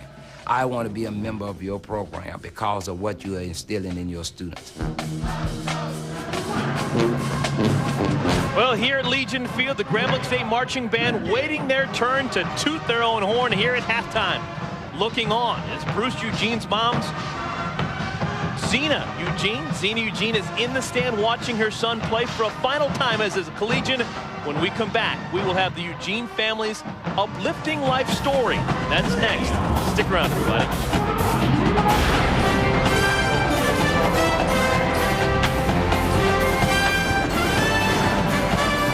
Marching band has taken the field. Their team leading 12-6 this season long. They have had a big reason to toot their own horn for their starting quarterback, Bruce Eugene. He has been sensational, and this is his senior season, and today is no different. 14 out of 19, over 150 yards, plus a touchdown pass, his 51st touchdown of the season. Now a win today, and quite possibly Grambling State, they would win the Black College National Championship. And wouldn't that be a real capper, an uplifting capper to what has been a very difficult year for Bruce Eugene and his family.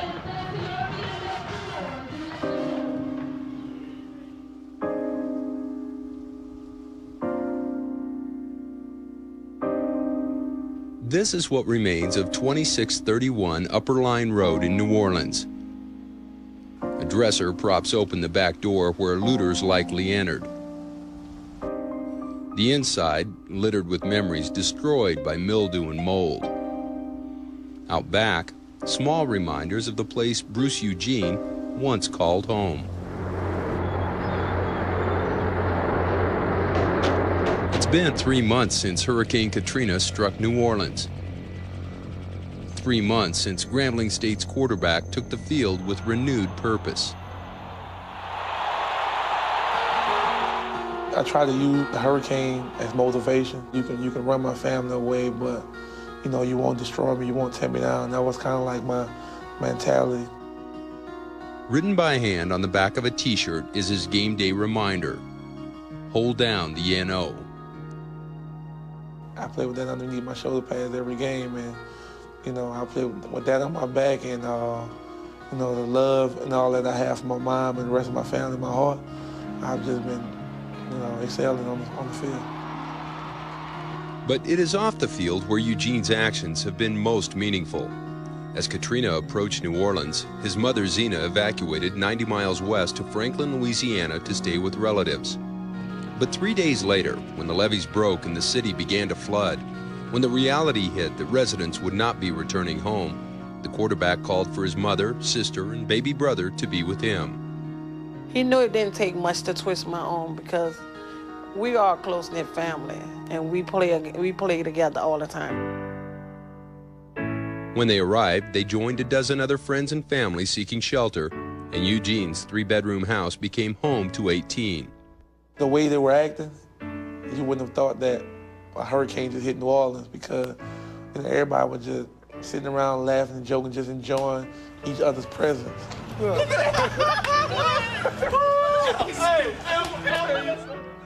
We had a disaster, we lost everything, but we were all still here together. We were friends and family all together. They realized how much they had lost last month when they returned to their home for the first time since Katrina hit. What did you see? A graveyard. People had kicked in our door, had kicked in our back door, had kicked in our window. They had stolen a lot of my trophies. I was more hurt for my mom because, my mom cherished them trophies. Some were salvaged, but Zena says 13 trophies were taken or destroyed.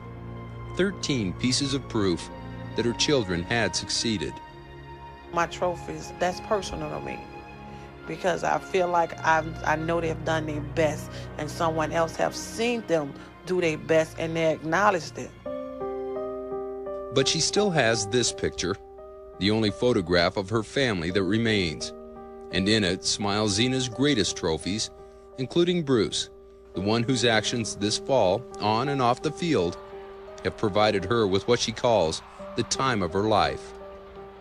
We learned that there's nothing that can happen that we cannot get through together.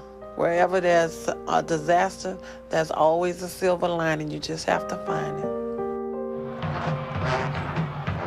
It is absolutely amazing to me that Bruce Eugene could now throw for over 4,000 yards and 51 touchdowns just less than 4 months after what catastrophe hit him, his family, and so many other people down in New Orleans. Well, I tell you what, playing quarterback on a collegiate level is a tough enough job. But then when you put up the type of numbers that Bruce Eugene has done his senior season and the success that he's had on the field, it just tells you a little bit about the quality and the character of this young man. I mean, he is a special individual, a leader of a campus at Grambling State. Well, the big reason why Bruce Eugene has become the man that he is because of his mother, Zena. She is standing by with Jay Walker. Jay? Hey, we know that Bruce and his mother Zena have a very special relationship, but let's not downplay the rest of the family. Over 30 family members are here in the stands, and they told me I couldn't get an interview with the mama unless I put on a Bruce Eugene jersey, and I figured for as many yards as he's thrown for, that's the least that I can do. But we just saw the piece about you all and Hurricane Katrina. How's the family doing now? Oh, we're coping just fine. Since Hurricane Katrina, Grambling has been lovely to us. And living in Ruston has been like a real contented because not much worrying. I've been really happy. There's a special story behind every time Bruce throws a touchdown. You showed me the sign that he does. What's the sign that he does? He does the X. If you say that X is for what? He threw up the 10 wall sign. We come from the Thomas Project.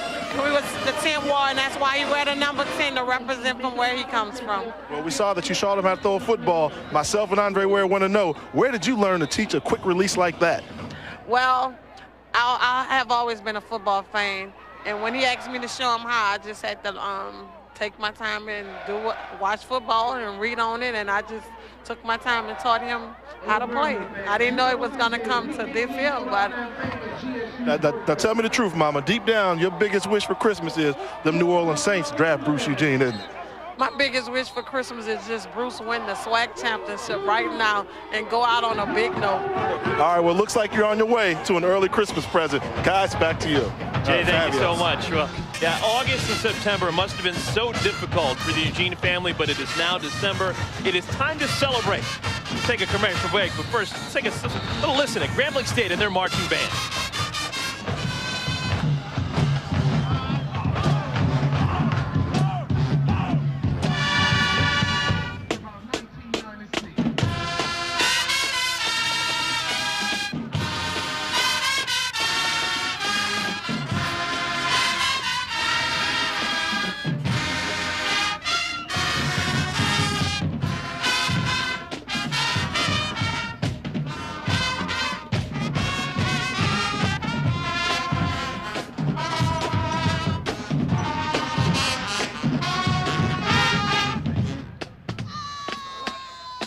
Legion Field, SWAC Championship getting ready to kick off the second half. It is 12-6. Grambling on top of Alabama A&M after 30 minutes. And, well, this is a major victory already for Alabama A&M. First time they played back in September after 30 minutes, they were down 34-0 at halftime. All right, I tell you what, they really came out. They scored first in this football game to kind of set the tone, so to speak. They knew defensively it was going to be a chore, but that the offense would have to step up. And right away, we saw that Alabama A&M was going to be different in this football game. Right here, you see the quarterback, Kelsey Luke, to his receiver on the outside, setting up their first score right here.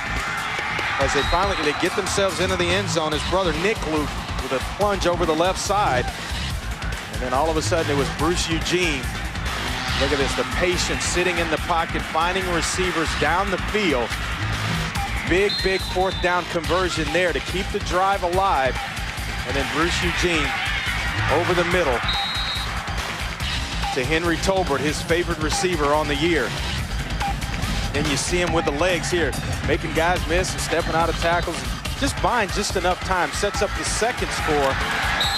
The Abquan plunge up the middle of the formation. And that's where we are at 12-6 with Grambling leading.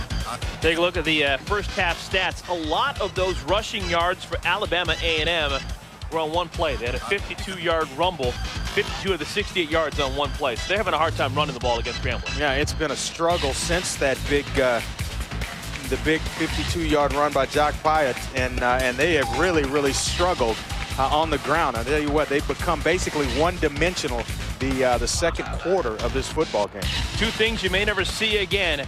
4 for 4, Grambling State on first down, and no extra points made. 0 for 3 for both teams in the first half. We'll be back with the second half in a moment. Something to cheer about here in this championship game. They have never won the SWAC championship. They're down by 6 against Grambling State. To get more of a sense on how Alabama A&M is feeling, let's go to Jay Walker, who's standing by with the head coach. Coach, much more competitive first half of football. What's it going to take for you guys to win in the second half? I tell you, we'll be more competitive ball game. We've grown up. What it's going to take is scoring more points than them. So somehow we got to find a way to get that done. We made our adjustments. Let's see if they'll work. What'd you tell the team at halftime? This is our kind of game. We low scoring, kind of ugly. This is our kind of game. We'll see if we can pull it out. Now, it seems like you guys shot yourselves in the foot a couple times with some penalties and some turnovers. What do you do to address that situation? We've already addressed it. Hopefully it won't happen again. Good luck to you in the second half, Coach. Thank you.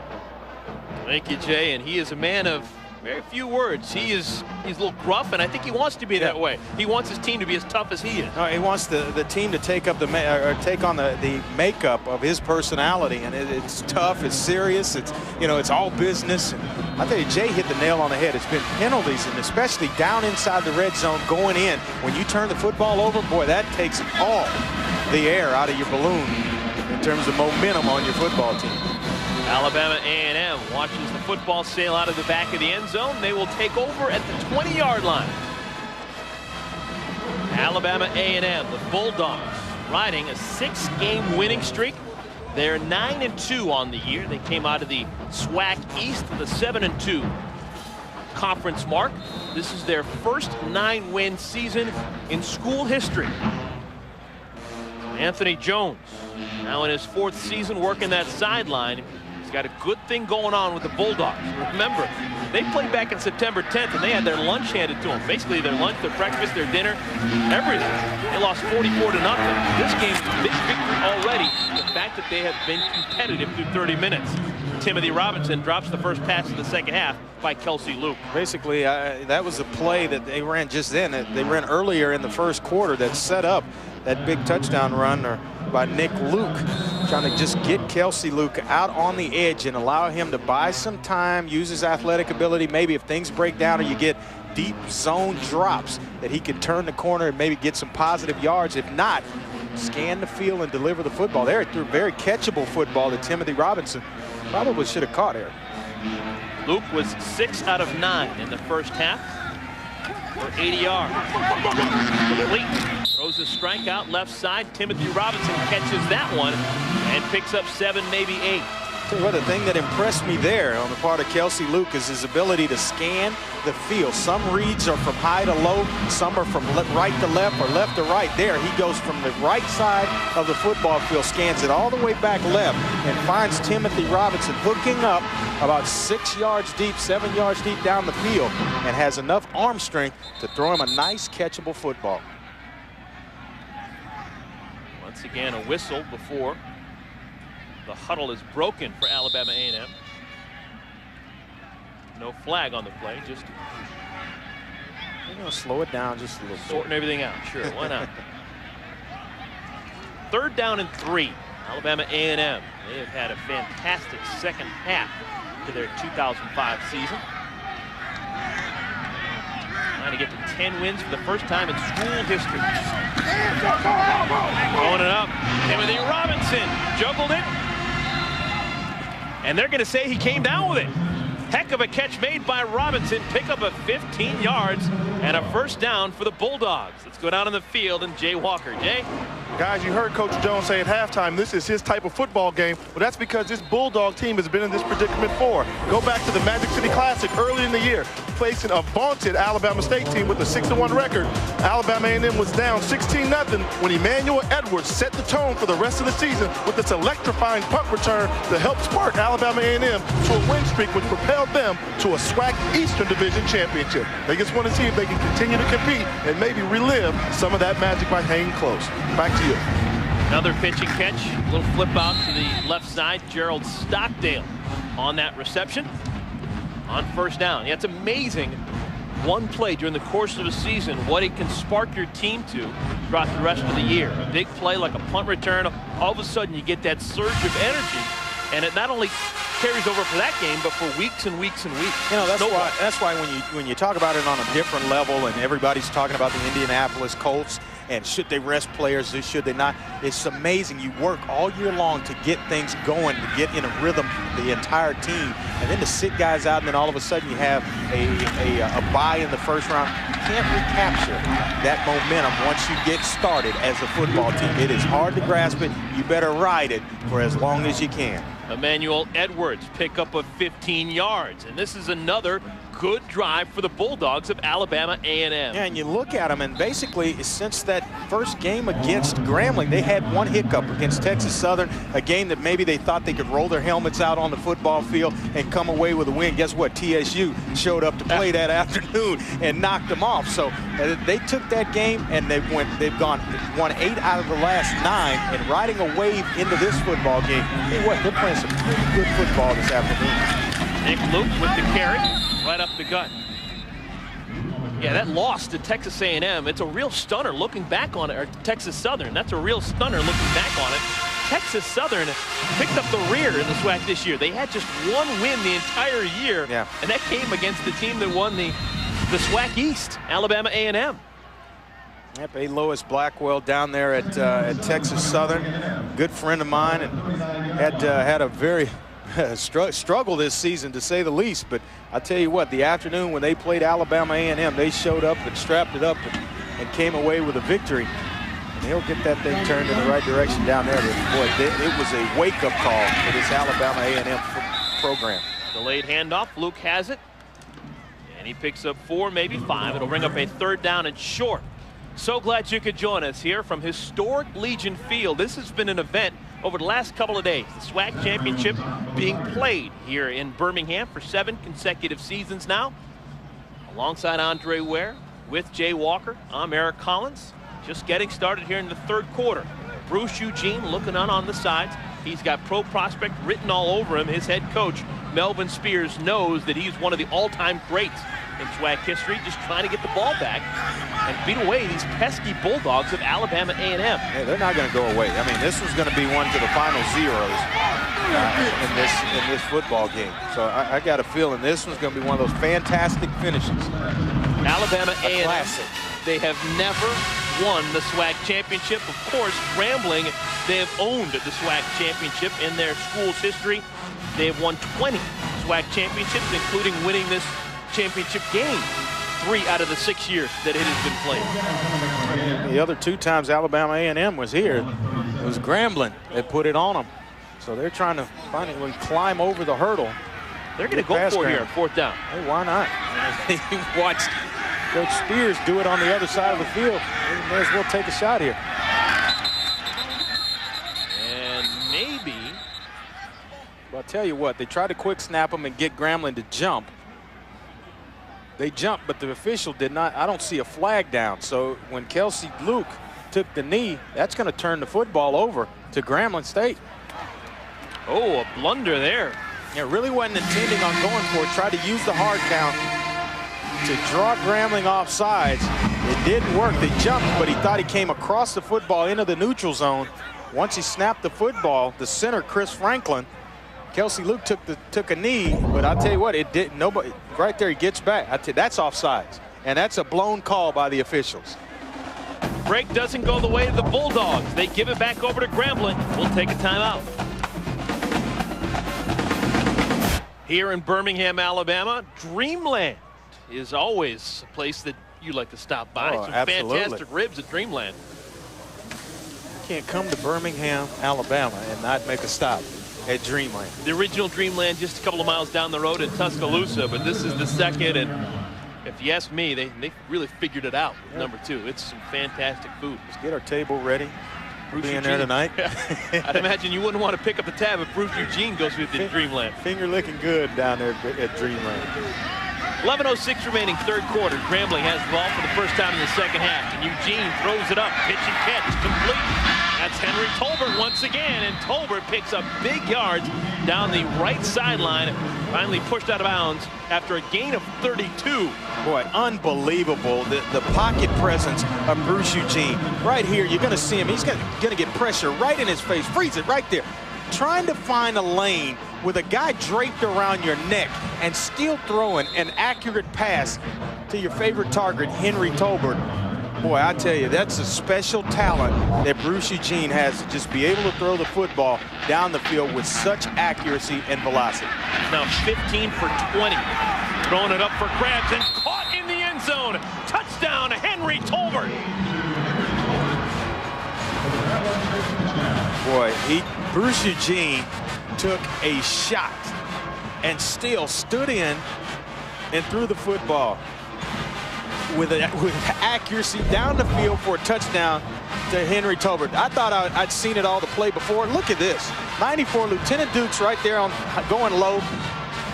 And Melissa Hill going high on him. He can't really even see the end of the play, but just knows where to throw the football. And you talk about chemistry between a quarterback and a receiver.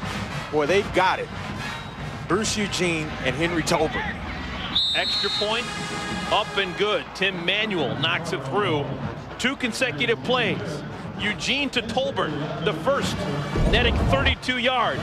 The second, 31 yards, and another touchdown. How about that one? When you just got to buy yourself a little time. You know, people talk about not throwing off the back foot. Well, guess what? Sometimes you have to, and you can't step into that throw. Otherwise, the football doesn't come out. But just the arm strength of Bruce Eugene, fading backwards just to buy himself enough time to get the football away. And then the end result, 6 points in the end zone. Tolbert, a couple of touchdowns for him, both coming courtesy of the right arm of Bruce Eugene. Tonight at 8 Eastern, college football's most prestigious award is handed out on ESPN. The Heisman Trophy presentation presented by Capital One. Tonight at 8 Eastern, followed immediately by the premiere of Codebreakers. And, well, a very good chance that Reggie Bush is going to win the Heisman Trophy, but it is still worth watching because the raw emotion, the guys who get a chance to win, sometimes it's the biggest thing they're ever going to do in their entire lives. Andre, you were at the Downtown Athletic Club. You won a Heisman Trophy back in '89. What's it like when they call your name? It's just a moment of emotions. I tell you what, I got the opportunity to spend it with my teammates down at Houston. They finally got it right. They got all the guys that moved it back about a week, and to get everybody into New York City while you're all there for the announcement. I was actually fortunate enough to be around all my teammates in the locker room after a game against Rice that day, and I'll tell you what, it's something that you never, ever forget. Was it a surprise to you? Well, yeah, because, you know, the year I won it, we were actually serving a probationary period for some things that had happened a decade before my teammates and I got to campus. So it had never been won by a team that was on probation. We had a magical season. We couldn't go to a bowl game. We just had a bunch of guys that were fighting for just the joy of playing football. And when they announced it, we all celebrated. Pass deep, intended for Timothy Robinson. It is incomplete. Looking for a big play on first down. And, now, you get all the mail outs and the postcards, and, you got to have TV time and all that stuff. And it wasn't like that the year that they called my name, that's for sure. You just saw a sign a couple of moments ago. Bruce Eugene for the Walter Payton Award. Of course, here in 1AA, that's the highest. That's the Heisman of 1AA. Right. He didn't even finish in the top 3. Jay, that's kind of amazing, isn't it? Well, I think it is. I mean, when you talk about the criteria for winning the Heisman, Bruce Eugene said he's trying to figure it all out. You see, as his sophomore season, he thought he needed more yardage. And see, he actually went out there and threw for more yards. And then his junior season, he said, okay, well, let me improve on my interception ratio. And he came in 3rd place then. So after a 2nd place finish, then he came in 3rd. His senior season, he put it all together. He improved on his touchdowns, his interception, his pass efficiency, his yardage, his wins, and everything else you can improve upon as a quarterback. But yet he was disappointed because he was not selected as one of the 3 finalists for the Payton Award. He asked me openly out front, I don't know what the selection criteria is to win the award. Andre, you've got a little Heisman Trophy up there. When did you figure out what the criteria was to win a postseason award? Well, you just have to leave it on the field. And I mean, some things or most things in life are out of your control. So, you put up the numbers, you do what you can do, and then you leave it in the hands of everyone else. I tell you what, there's no more satisfaction though when you win football games and you can celebrate after a game with those guys that you worked hard with and you sweat with. But the greatest reward I had was when we were able to celebrate together when we won the Heisman Trophy. So I mean, you can't put too much into it. It's out of your control. Grambling calls a timeout on defense. They're up by 13.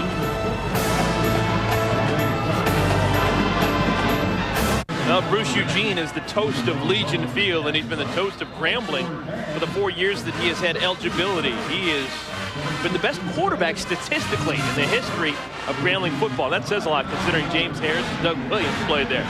On 3rd down and long, Kelsey Luke to his right, throws behind his body, and it is incomplete. Good pass defense in the backfield. Getting a hand in there was Greg Fassett. Keep talking about Bruce Eugene, and there's a big reason why. The numbers just scream off the page at you. Well, he's up to about 52 touchdown passes, so that one's got to be altered after this game. But I tell you, I don't know what the criteria is. Jay asked me that, but man, I have no idea. When you have a season like this and you don't even make the finals, the final 3, I mean, you need to go into basically who is in charge of the process. When you have a guy like that that leads, you know, in terms of passing, 52 touchdown pass, that alone is enough to kind of grab your attention. And then about 55, 58% to go with it. I don't know what else he's got to do. Picking up on a hop, trying the right side. With room to run, that's Landry, right side. Looking for a block, can't get it, but he picks up good yards and get into positive territory. A late flag flies, maybe some excessive exuberance down on that sideline, but a pickup of 33 yards on the return for Landry Carter. Landry Carter's an exciting youngster, just a sophomore. And they bring him in sometimes to run the football. He adds the element of speed to the backfield. Boy, he is magical in the return game. Came in averaging just over 12 yards a return. Already has a touchdown, 1 touchdown for a punt return on the year. Get this thing sorted out here with the officials.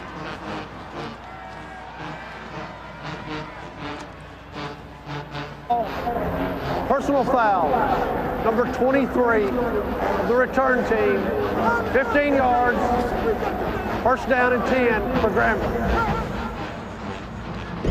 Take a look at the replay here. In real time, Landry Carter, and it's going to be a huge hit at the end of this.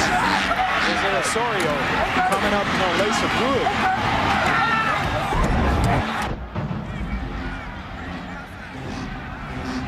Well, the penalty goes against Grambling, and it marches them back 15 yards. So they'll start with the ball on the 40-yard line. 1st down at 10. Bruce Eugene trying to add to his total. They're going to start with the ball on the ground. Abquan with the football. Pickup of 3, maybe 4 on 1st down. If you're Grambling right now, up by 13, just getting started here in the 3rd quarter, do you continue taking shots down the field, or do you maybe try and calm the game down a little bit and run the football more? You ever known me to talk about calming the game down? And I'm trying to step on the gas and add a little more fuel to this fire. I want some more points. If I'm the Grambling State Tigers, you don't start throttling anything down till you're about 5 minutes into the, you know, with 5 minutes left in the 4th quarter. I think you execute your offense to the very end of each football game. That's when you get yourself in trouble, trying to secure leads when you're in the 3rd quarter. Another sidearm throw, and this one is complete.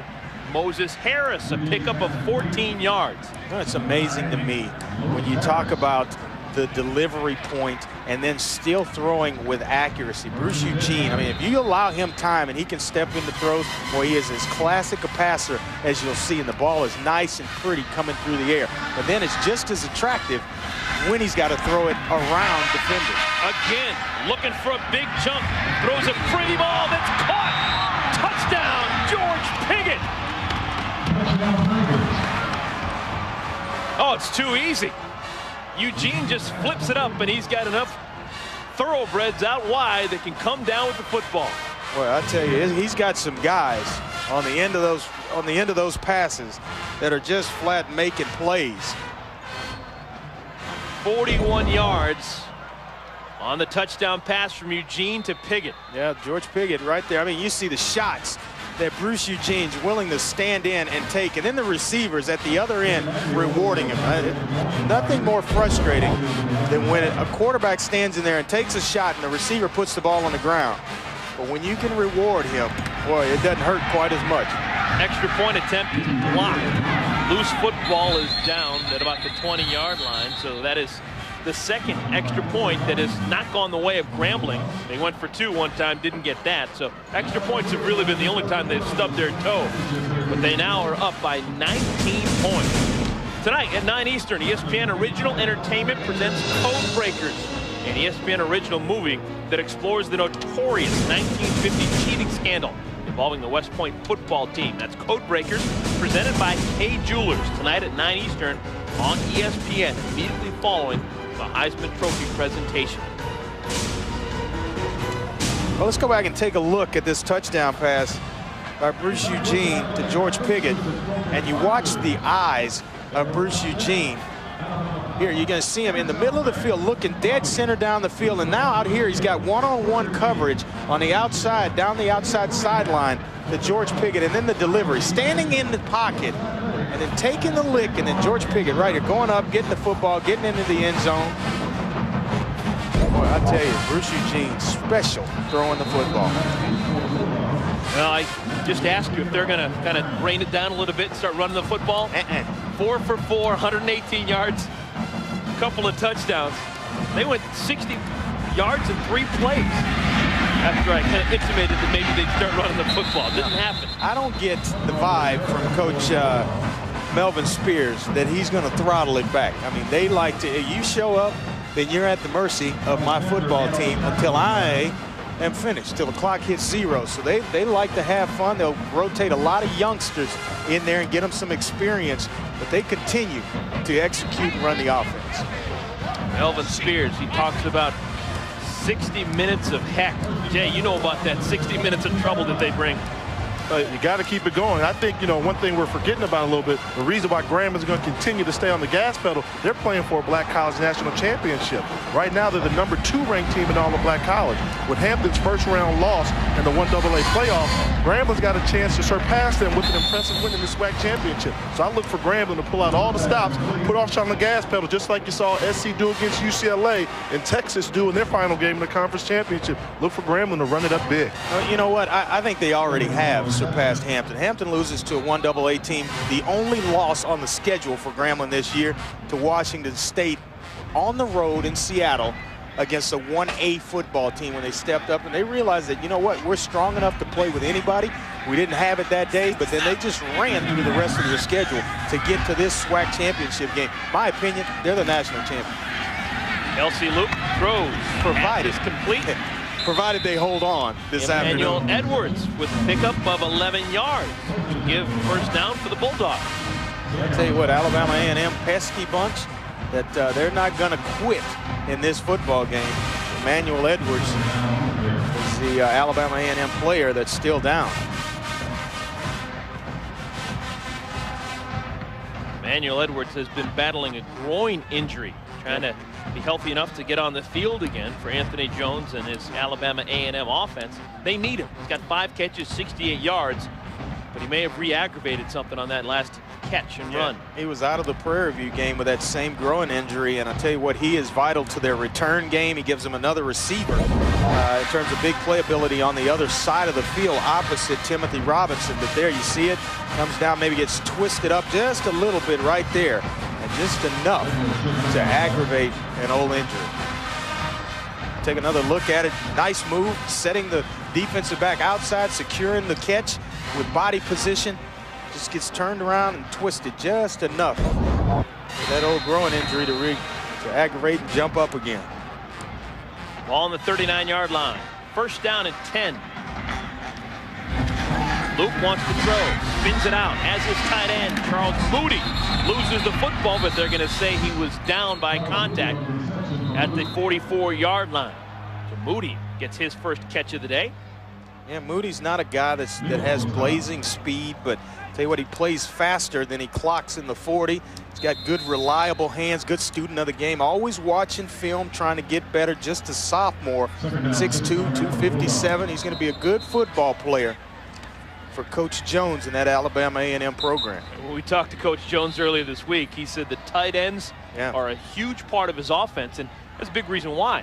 He was a pretty darn good tight end, spent 5 years in the NFL, winning a Super Bowl ring as a tight end for the Washington Redskins. He's going to make sure that's a pretty good position on his football team, and he can coach that one directly, give points and you know, little tidbits and help those guys along and help them mature a little bit faster than they normally would.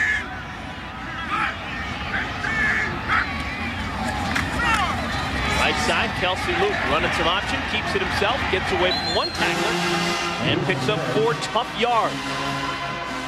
Now Anthony Jones, he has got history in this great game of football. We talked about the fact that he spent time in the NFL playing with the Washington Redskins. There he is during his 5 years in Washington. Played with quarterbacks like Jay Schrader, Doug Williams. So he knows a thing or two about quality quarterback play, and that's the Washington Redskins team that eventually went on to win the Super Bowl. Doug Williams is a big reason why. Doug Williams and Redskins offense put up 35 points in the second quarter. Blowout game to win the Super Bowl. 5-yard penalty. Doug Williams put on quite a performance. Went out of that football game early with a knee injury and then came back. And whew, well, you talk about whipping it around the field. And every pass that he threw was so accurate and so on the money that it was like he was playing in a zone. You know, you get that sometimes as a quarterback, that every pass or every time you pull it back to throw it, that there's no doubt in your mind that you can squeeze it in there. And that's the kind of afternoon that Doug Williams had in that Super Bowl. Boy, I remember watching it and cheering him on from home. Nice play on third down. Sliding catches made by Timothy Robinson. And the chains will move. So Kelsey Luke needed a good throw. Got it out there. Catch was made. And they will keep possession of the football. They still got a chance here. Plenty of time in this game. Timothy Robinson came into this program as a quarterback and we moved out to wide receiver. Boy, he's got some big playability. Smart kid when you talk to the coaches. And he plays the game the way it should be played, hard every snap. Back to the ground game they go. First man through, that's Jaquez Pyans. He had the big 52-yard scamper in the first quarter. This time he's bottled up close to the line of scrimmage after a pickup of 1, maybe 2. Yeah, you know, if you're Alabama A&M, you can kind of stay close to the game plan here. You're down by 19, you need some scores. But you have to execute plays to get yourself back in this football game because of the quick strike ability of Grambling State. You see, you don't have to go all one way, whether you're all pass at this stage in the game. You can still mix some runs in there. But, boy, they need to continue to get first downs. And then at the end of those first downs, put some points on the board. Thank you, Tamar Scott. Luke keeps it. Wants a bunch, looking for his tight end over the head of John Smith. Let's get an injury update on Emmanuel Edwards. Jay, what's the latest? Well, guys, you guys called it. Thought he pulled his hamstring. He did pull it slightly, though. What they're going to try and do is tape it up real tight, see if he can go. I asked the trainers, do they think he for sure will be able to continue? They said, I don't know. It's 50-50. It's just a matter of how much pain he can play with in the rest of this game. Well, it's the championship. I'll tell you what, if he can go, he will certainly be back in the football game because you don't know when you're going to get back to this stage again in your college career. So you get that opportunity. You have to make the most of it. If you can go and you're about 90%, hey, strap it up and you do what you can do. 3rd down and 9, trying to keep this drive alive. Luke throws high, incomplete, but a flag comes down. He was looking for Anthony Mitchell, the freshman from Mississippi. The throw sailed high, but he may have been held. Tyrone King was out there, the freshman corner, right here out of Birmingham, Alabama, A.H. Parker High School, not far from this stadium. 8 guys from pass interference, defense number 8, 15-yard penalty from the previous spot, automatic first down. Yeah, 8 guys on this Grambling State football team from Parker High School. You're going to see it here. If he turns his body to make a play on the football, maybe it doesn't get called, but I'll tell you, he never turned around. And right there, just the hands and a little shove at the end is what drew the attention of the official. Well, he's just a freshman, though. He's going to be a good football player for Melvin Spears. So the Bulldogs catch a break. On a 3rd and long, they keep the football. Travis O'Neal now checked into the game in the backfield for Alabama A&M. And O'Neal has it. O'Neal squirts forward and picks up a yard before Donald Williams wraps him up and brings him down. O'Neal, the bigger back, 6'1", about 230 pounds. Brought into the game to soften it up just a little bit, give it a change of pace. We've had Nick Luke in the football game. Jamar Scott has seen action throughout this afternoon. And now, Travis O'Neal came in with just 93 yards on the season, averaging over 5 yards a carry. Give him a little look. Travis O'Neal from Leeds, Alabama. They grow him big down there. Same high school as Charles Barkley. Little pump fake going down the right side. Pass is incomplete. Jay, what's going on down the sideline? Well, you know, we talk about Bruce Eugene getting NFL scouts coming from all over the place. Well, on the defensive line for Grambling, they've got a young man by the name of Jason Hatcher who's got the NFL calling his name as well. Coach Spears said the Dallas Cowboys have been down there, and he said Bill Parcells never sends anybody back there twice. And he also said the Pittsburgh Steelers defensive line sent their coach as well as Hall of Famer Mean Joe Green to evaluate Jason Hatcher's talent. And everybody comes away with the consensus thought that he will be playing on Sundays this time next year. Yeah, a lot of people feel like he's going to be a first-day guy. And I'll tell you what, I went out at halftime, get myself something to drink, get settled in for the second half. I see the Kansas City Chiefs, Jacksonville Jaguar scouts. A lot of scouts here checking out this the SWAC championship game. And, you know, you look on the other side of the ball, Johnny Baldwin, he's just a junior. He may have an opportunity to catch the eye of some scouts as well. Not what the doctor ordered for Alabama A&M. A hole on the outside when they had a 3rd down and 8. Already a daunting task, and now they may be marching backwards.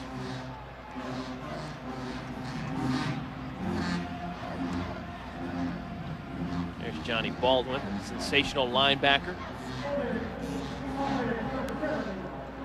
They're going to decline that penalty. They declined the penalty because they didn't get the 1st down, so it's going to bring up a 4th down and 7. And I think they're going to go for it. Yep.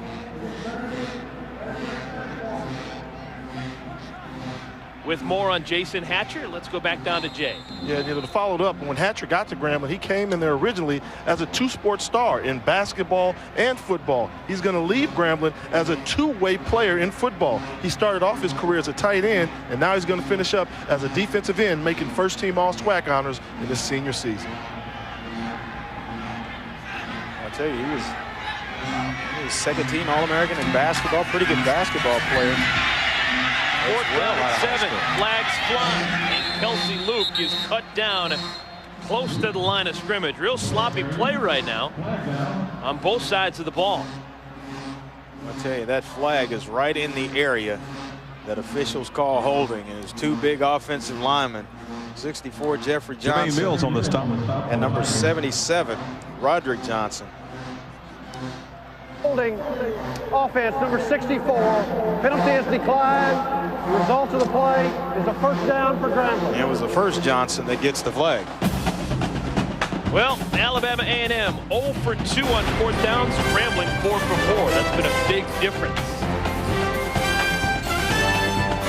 Back to the SWAC championship game. Grambling on top of Alabama A&M 25-6. And, well, the banks in these parts are extra large. Jonathan Banks, offensive lineman for Grambling, 360 pounds. His brother Jason Banks is a defensive tackle. He is a 300-pounder. They're both very athletic, though, for their size. That's a big grocery bill. Those 2 guys growing up in the same household. Inside handoff, and that's Landry Carter. And Landry Carter with room to run down the right sideline. We've seen this time and time again. When they're looking for a quick hitter, they go to that man, Landry Carter. And when he gets a little bit of room, he makes it a lot of bit of room. Well, he has got tremendous speed. And when you get him on the edge, he's the element of speed when you talk about Ab Quan and the other running backs. But, boy, he hits the corner. And if it's not for Marcus Black, who has an angle on Landry Carter, he's singing touchdown songs in the end zone. Pickup of 28 yards. Once again, a flag flies before the play can get started. We've seen a whole heck of a lot of penalties here in the 3rd quarter. Lots of laundry. Ball start. Offense, number 77. 5-yard penalty. Still 1st down. That's the man we're just talking about, Jonathan Banks. 6'8", 360 pounds. Big fella. He's got good feet, though. He's 360. He's got fabulous feet. Eugene slings it again, left side. Pass is caught. Circus catch is made by Henry Tolbert once again. He continues to shine. A gain of 31 yards. That's where I talked about with your Alabama A&M. You got to start having some rewards on the end of drives when you pick up first downs. You got to start putting points on the board, because Grambling, if they get the foot.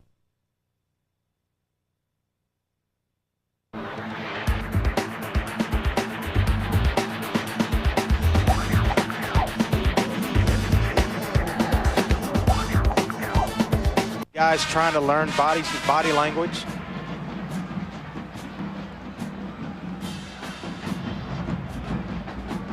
We apologize for a technical glitch.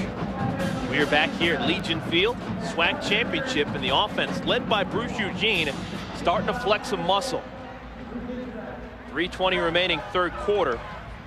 Alabama A&M on the ropes right now. Yeah, you look at the sideline of Alabama A&M, and their heads are hanging right now. They're down by 19 in this football game, but they're going to have to do something offensively, because the defense has been on the field quite a bit. Another flag is down on the field. Grambling marching backwards. We're stuck at 3:20. Start of the snap, false start. Offense number 71, 5-yard penalty, still first down. Derek Governor is called for the false start. Big right tackle out of White Castle, Louisiana. A lot of penalties in this quarter. Part of both teams. A couple of holding penalties when Alabama A&M had the football. This season scored 45 points in 8 of 11 games. That is the quick strike ability that we talk about when you describe Grambling. Eugene with time.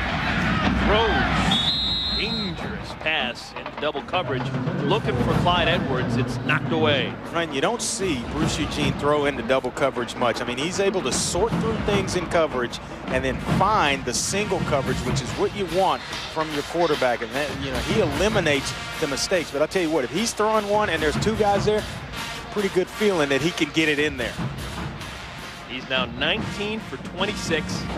330 yards and 3 touchdowns. Remember, he's got 9 consecutive games of at least 4 touchdowns. Second down and a bunch. Tries the right side. Man wide open. Another touchdown. Reginald Jackson. It's like he heard you. He had to go ahead and get the 4th one for you. Bruce Eugene with 10 consecutive games with at least 4 touchdowns. Well, I tell you, they're as good as anybody when the receivers turn. They start towards the flat, and then they turn up the field. And as they turn, Bruce Eugene's got the football in the air, and you see it gives the receiver time to adjust his body and make the catch for his quarterback. We talked about that second quarter for Doug Williams in the Super Bowl back in 1988. Well, Bruce Eugene has had that type of quarter. Already 3 touchdown strikes here in the third quarter. The most recent one, a 23-yarder to Reginald Jackson. And now, to add insult to injury, they get the 2-point conversion back of the end zone. Catch is made by the tight end, Tim Abney. And that makes it a 33-6 Grambling lead. Yeah, and let's go back and take a look at this touchdown pass. You're going to see the receiver from the slot come into the flat and then turn up the field. Bruce Eugene's going to buy enough time. You see it right here, just into the flat. It buys enough time right there. Freeze it. Now that this defensive back, he's beaten. Once he goes for tries to undercut the route, Bruce Eugene, the football's already in the air. And we'll take a look at Bruce Eugene right here looking. And right there, just enough of a hard stare at the receiver to make the defensive back think you're going to him in the flat. He turns up the field, and it's a feel thing in terms of receiver and quarterback. When you get close enough to the sideline, if you're going to the flat, you don't want to run the route, continue it out of bounds. What do? You turn it up the field. As he turns up, Bruce Eugene has got the football in the air already. Well, Bruce Eugene making his mom Zena very proud. Those numbers staggering. It's kind of hard for me to fathom that someone could throw for 4 touchdowns at minimum for 10 consecutive games. That is some heavy lifting right there. but he understands the game very, very well and understands how to break down defenses and get the football out on time. That's Travis O'Neal refusing to go down quickly.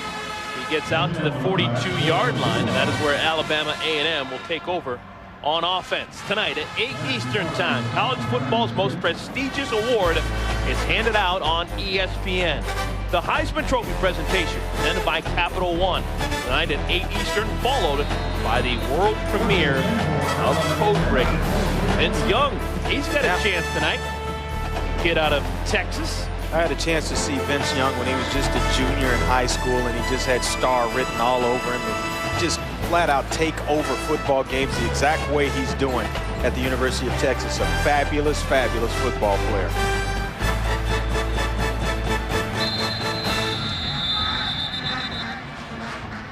.255 remaining, third quarter. Kelsey Luke back on the field for Alabama A&M, and there was some confusion in the huddle, and they're going to have to call a timeout and sort things out. Well, this is the part of the football game here where now it's a must score if you're Alabama A&M. Every time you have the football, in order to get back in it, you're not just lighting up the scoreboard. They only average 26 points a game. They got to get 20 just to get to the average, but you trail by a little more than that. Anthony Jones, none too pleased. He's reading the riot act right there. He wants his team to match his intensity. Right. I'll tell you what, Grambling State offensively in just this third quarter, 9 offensive plays, 205 yards, and 3 touchdowns to go with all that. Some sightseeing going on here over the last couple of days in Birmingham. The Steel City of the South. Very scenic, beautiful city. Legion Field has been the host for all 7 of the SWAC Championship games that have been played. After the timeout, Kelsey Luke has his tight end wide open. That's John Smith. And Smith lowers the shoulder, gets across the 50 for a pickup of 9 yards. We talked about the importance of the tight end in the offense for Alabama A&M. We saw Charles Moody come up with a catch in the earlier drive, and then now John Smith working him in as well. 10 receptions on the season. Now 3 touchdowns to go along with that. So both tight ends trying to factor into the offense here late in this football game. John Smith seems like the type of guy that would be on the witness protection program or something like that. Throw out the right side, pass is complete. That's Emmanuel Edwards who has it and then loses it. And Grambling has the football back. Turnover gives the ball back over to the Tigers. Matt Dewey picked up the loose football and rumbles over to the 43-yard line. Yeah, just trying to get some extra yardage. A little hitch route, ball comes out on time. And then here, going back inside's the first mistake because that's where everyone's coming from. And then putting the football on the ground. And the big fella, Matt Dewey, rumbling down the sideline. I'll tell you, what's surprising to me is the amount of turnovers on the part of Alabama A&M. They came into this football game with a +5 turnover ratio, second in the conference, only to who? Grambling State University, who has a +14 turnover margin. So you talk about 2 teams that took care of the football most of the season. Uncharacteristic is Alabama A&M and the turnovers they've had in this football game this afternoon. Eugene, another throw deep down the field. This one skips in front of Henry Tolbert. Incomplete. Bring up a second down. Let's go back down to Jay. Jay? You know, if you're a guy that believes in numbers, well, some of the numbers are not favoring Alabama A&M. And their 2 losses this year, they scored 7 and 0 points. And there's another footnote on Bruce Eugene. Watching him down here on field level is even more phenomenal. I mean, he's moving safeties. He's sticking the ball everywhere. He's not throwing in the double coverage. He's clearly the best football player on the field at all times. And we're talking about all these stats he's putting up. Let's not forget, he's doing this against one of the top defenses in 1AA. And no bones about it, the best defense in the SWAC this year in virtually every category. Sets up a screen, floated out, pass is complete. Coming out of the backfield, Ab Kwan. I think the thing that amazed me yesterday when I got a chance to watch Bruce Eugene kind of fling the ball around a little bit in practice is the touch. He puts touch on the football when it needs to have touch on it. He zips it in there when it needs to be thrown in with some authority. And you talk about letting it go as players clear, linebackers in zone coverage. He can make every throw on the field, the 20-yard out, whatever it is he needs to make, he can get the football from A to B. First down, catch by Abquan. 4 receivers in the game, and again, Eugene wants it all to the end zone. Incomplete, looking back at the end zone, Cornelius Mackey. And the numbers staggering. Bruce Eugene in the third quarter alone, 184 yards, 3 touchdowns on the game. The Bulldogs just 248 and a touchdown. Andre, the numbers that scouts and NFL people are going to talk about are 6'1". That's the height for Bruce Eugene. The other number they're going to talk about is 260. That's his weight. Are those factors in your eyes? You know, maybe behind by 10 pounds or so with that number, but you know, you look at it, the guy is just, he may just be one of those, you know, a guy that you can't put numbers on. I mean, he is a talent. I mean, he can throw the football around. He has as good an arm as I've seen in college football on any level. Clyde Edwards with the football inside the 5, down to the 2. Go back to a little bit more on Bruce Eugene, just his presence on the field. He is in control of everything. You see him there waving guys on. I want to run this play. I got it. You know, sometimes when he feels the game, they allow him to call his own number. And coaches, you got to have a lot of confidence in a guy like that if you're just going to turn the play calling over to Bruce Eugene and your quarterback. And I tell you what, he can make every throw on the field. 6'1", that doesn't factor in at 260. He's got enough speed and mobility to make every throw. Just throwing it away, making a good decision. Live to fight another day. It's 2nd down and goal. Jay, what are your thoughts on what you've seen out of Bruce Eugene? I mean, you know, we talked about some points. Eric, you obviously bring up some great points. The one thing the NFL is looking at is 6'1", 265, 270 pounds. But when you talk to some of the scouts now, they're saying, and Andre, we talked about this earlier, they're starting to say, let's not talk about the stuff we can downgrade this guy on. Let's talk about all the things that he can do. He does have a brilliant football IQ. He can throw the football like not too many people can, and he's quick for his size. He doesn't get sacked a lot. He moves around, and he's out there today limping all day long, but we still haven't talked about too many sacks of Bruce Eugene. So I think the NFL is starting to notice, hey, this is a guy that can really play football. We got to give him a chance. I think he certainly deserves a chance. Look at that. I mean, the timing. Getting hit late. Another touchdown. This time, Henry Tolbert on a shorty. That's Tolbert's 3rd touchdown catch. And you could tell a lot of quarterbacks, hey, the ball's got to come out quick. It's got to come out quick in terms of timing routes. And you watch Henry Tolbert work down inside. He's going to work down inside and then back out real quick. As he works outside, the ball's got to be thrown. Look at that. Right on time, right out in front. Easy. It's easy for Bruce Eugene. And with that touchdown, Henry Tolbert ties the Grambling record for most receiving touchdowns on a season with 18. And all 18 have come from Bruce Eugene. Take a look at that scoreboard. There's 106 left in the 3rd quarter. We got a full 15 minutes left. He may shatter it. Timeout is called before the 2-point try. Grambling wants to talk it over. You know, you look at this play, we'll take another look at the touchdown pass. It's based on the position of the defender. You see the defensive back here, and he's inside. If he were to jump outside, the receiver would continue across. But he's inside, put the foot in the ground, and start back outside. Bruce Eugene watching the body language of Henry Tolbert. And you watch Eugene here, ball is up. Watch the quick release. Boom, just snap it out there, trying to buy time because he feels the pressure of the defender. Tell you what, that's a little late hit. Should have been an extra flag on the play. Eugene, 5 touchdown passes on the game, 3 of them to Henry Tolbert.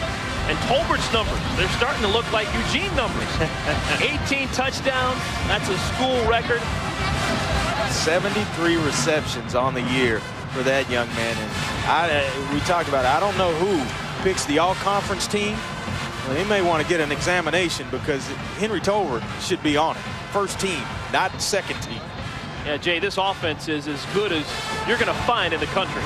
Oh, yeah, I definitely think so. I mean, they're clicking on all cylinders. And I think I wonder what Andre's feeling is, do you think Bruce may be hurt by kind of the Charlie Ward fact? You know, the knock on Charlie was he never got underneath center and he did everything from the shotgun. If you're Bruce Eugene, how do you address that for your NFL chances? You know, you're going to have to certainly prove during workouts and things of that sort that, you know, you can throw the football from under the center. You can drop back and throw it. I think Steve McNair made the adjustment. He was a shotgun passer at Alcorn State, and all the yards that he put up there, he made the adjustment just fine when he got to the NFL. Quan is pushed out before he can get to the goal line, so the 2 points are not converted by Grambling. And now a flag flies. There's maybe some frustration. Alabama A&M not really thrilled that Grambling continues to go for 2, even though they're already up by 33 points. Yeah, and you know what? You kind of start to get under the skin of people when you feel like they're running it up. And you know, Bruce, the game's, you know, there's still a lot of time, and I don't think you can pull off. If you're an offense here, you see right here the little extra. Have Quan out of bounds, but you know, that's touchy. Personal foul, number 80. The penalty will be enforced on the kickoff, 15 yards from the 35-yard line. Yeah, they call it on the tight end, Tim Abney for Grambling. I think we do need to talk about this. They keep going for 2. Your thoughts on this, Andre? It's 39-6. Well, that is, you know, you may be just kind of mushing it in someone's face when you keep going for 2, but hey, you got a field goal kicker that's missed a couple. He's only 50% on the year. He's had a couple of kicks blocked, or kick blocked, extra point blocked in this game. He's had 2 kicks blocked on the season. So there's not a whole lot of confidence in the kicking game if you're Melvin Spears. So hey, what better way to remedy it? Hey, we'll just line up and go for 2. If you were a defender, your thoughts on Grambling continuing going for 2 when you're down 33 points? Well, if you don't have any confidence in your kicking game, then you're just wasting points. And what do? Hand it? You can sit there and you can hand it off, or you know, you don't have a kicking game, or you don't have enough confidence in it to line up and kick it. Total yards starting to be extremely one-sided. Alabama A&M, they're going to have the ball in good field position. Tamar Scott brings it out to the 47-yard line, and that is where the Bulldogs will take over. You know, I always felt like, though, when it's ending the 3rd quarter like this and you got a big lead as a quarterback and you're still in the football game, you really have to start taking care of yourself and watch the shots. You watch Bruce Eugene and you watch that, and you see that he's being hit later and later as the football has been delivered from his hand to his receiver. So he's got to really take care of himself, protect himself, if he indeed is going to finish this football game. So all of a sudden, you know, those guys, okay, you're going to run it up on me, I'm going to take some shots. You're going to leave here, you're going to need a whirlpool when you get home. Movement on the line before the ball is snapped. That's going to go against Alabama A&M. Look to be Roderick Johnson on the right end. Ball start. Offense number 77, 5-yard penalty, still first down. And the big fella, Roderick Johnson, 6'7", 371. When he makes any kind of move, people notice. You can't do it quietly, is basically what you're saying, right? So Anthony Jones's team gets great field position and then promptly gives up 5 yards. First down at 15.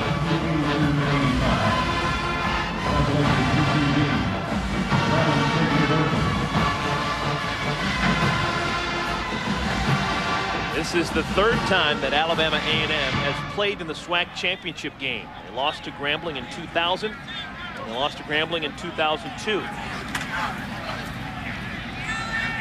Kelsey Luke in trouble in the backfield, and he is brought down. Sacked before he can get to the line of scrimmage. Defensively, in the backfield, Antonio Hughes making his presence felt. Yeah, right here, another one out of Parker High School in Birmingham. They just loaded with talent over at Parker High School. You know, I'd like to get down here to Birmingham once, and you know, all this talent on the team of Grambling State. Get down and see Parker High School play a little bit. Yeah, Parker High School actually is, it's about 3 bombs from Bruce Eugene away from Legion Field. And 8 players from Grambling State played high school football at Parker High School. You know, Melvin Spears is after a little running back out of Parker High School that feels like they got a pretty good chance to land as a recruit coming in this season, next season. Pass is low, intended for Timothy Robinson. It's going to bring up a 3rd down and a bunch, 3rd and 17. Yeah, we talk about it all the time. You've blown 2 downs to get the 3rd down and 17. A whole lot's gone wrong, and then you're trying to dig deep down in the playbook to convert 3rd down and 15. That is tough. Not a whole lot of plays designed to convert on 3rd down and 15 or 17. Kelsey Luke out of the shotgun. Man in motion is Timothy Robinson. And again, movement before the ball is snapped. Grambling pointing over towards the Bulldogs of Alabama A&M. It looked like it was Jeffrey Johnson, the left guard, that may have jumped a little too soon. Yep, with Alabama A&M backing up, that's unlikely the situation. Actually, it's not. It's going to be on Grambling. Defense, number 99, 5-yard penalty, still 3rd down. Jimmy Zachary, Opelousas, Louisiana. That is now the 21st penalty in this game. Grambling has been whistled 11 times. Alabama A&M, 10 penalties. We expected it. A lot of penalties. Yeah, this is what their history shows.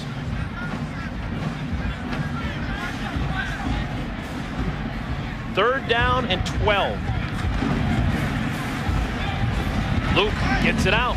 Pass is complete. Coming out of the backfield, Tamar Scott gets enough for the 1st down for Alabama A&M. A little bit of pushing and shoving going on after the play, and we're going to have another personal foul called against either the Bulldogs or the Tigers. Not sure who they actually saw. Could be called on either team. Yeah, call on both of them.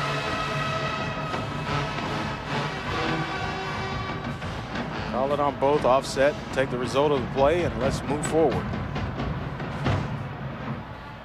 What a 3rd quarter for Grambling.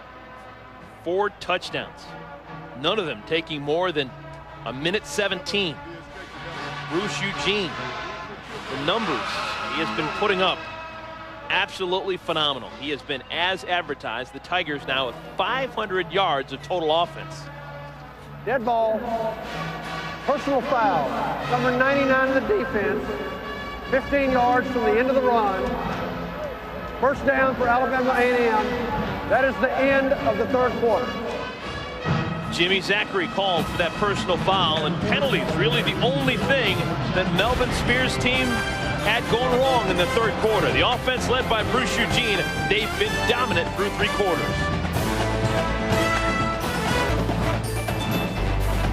Welcome back, everyone. We are here in Birmingham, Alabama. So much history in this fantastic city, and, well, a lot of history being set on this field today.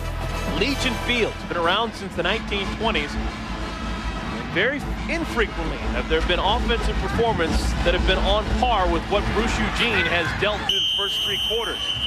And the pass is intercepted. Kelsey Luke has his pass picked off by Tyrone King. Turnover gives it right back over to the Grambling Tigers. Well, Grambling is less than 15 minutes away from winning another SWAC championship. They've already won 20 SWAC championships in their illustrious history. Alongside Andre Ware, with Jay Walker, I'm Eric Collins. Bruce Eugene, he's been the real story in this game. The numbers, they do not lie. 397 yards, 5 touchdown strikes, and believe it or not, this isn't even the best championship game that he's ever played. 2002 against Alabama A&M, all he did was throw for 413 yards, so he's still below that. I tell you what, he is putting on a show this afternoon. Flags fly again. Pass is complete. Clyde Edwards has it. We shall see whether or not it holds up. Would be a gain of 16. You would think with all the flags that it would disrupt the rhythm of the offense, but it doesn't seem to bother Eugene and Grambling at all. Yeah, they just plug it in an electric socket and charge it up and come right back after the penalty. So, I mean, they are as high-powered as you could ask for. Look at that, 139 touchdown passes for his career. Ties a 1AA and SWAC record. I mean, he is. Well, you know whose record he tied? Satellite. Willie Totten. Willie Totten is in the building, and he probably walked in here thinking that his record was safe. Up 5 touchdowns on Bruce Eugene, but nothing safe the way that Bruce is playing today. I tell you, he is having fun throwing the football around. Pass is complete again. Edwards has it. And only for a couple of yards, out to the 4-yard line. Clyde Edwards out of Houston, Texas. Hometown guy, Westbury High School. Know where it's located. Pretty good football there? Yeah, pretty good football in Westbury. There's not bad football in Houston. You know, some of the, you talk about Texas high school football, some of the toughest thing is to get out of the area, the region, because they're so competitive. Just in the region and the area. Another completion to Edwards. You get out of the region, you got a layup. Texas football. The rumor is, you know, you play so competitive around the city of Houston that once you get out, you're so beaten up. We're beating on each other that you go out west to play in the state championship against those San Antonio teams. Gene throws it incomplete. You know, you don't finish strong. Everybody on your team is beaten up. That's what the people in Houston say when they're licking their wounds.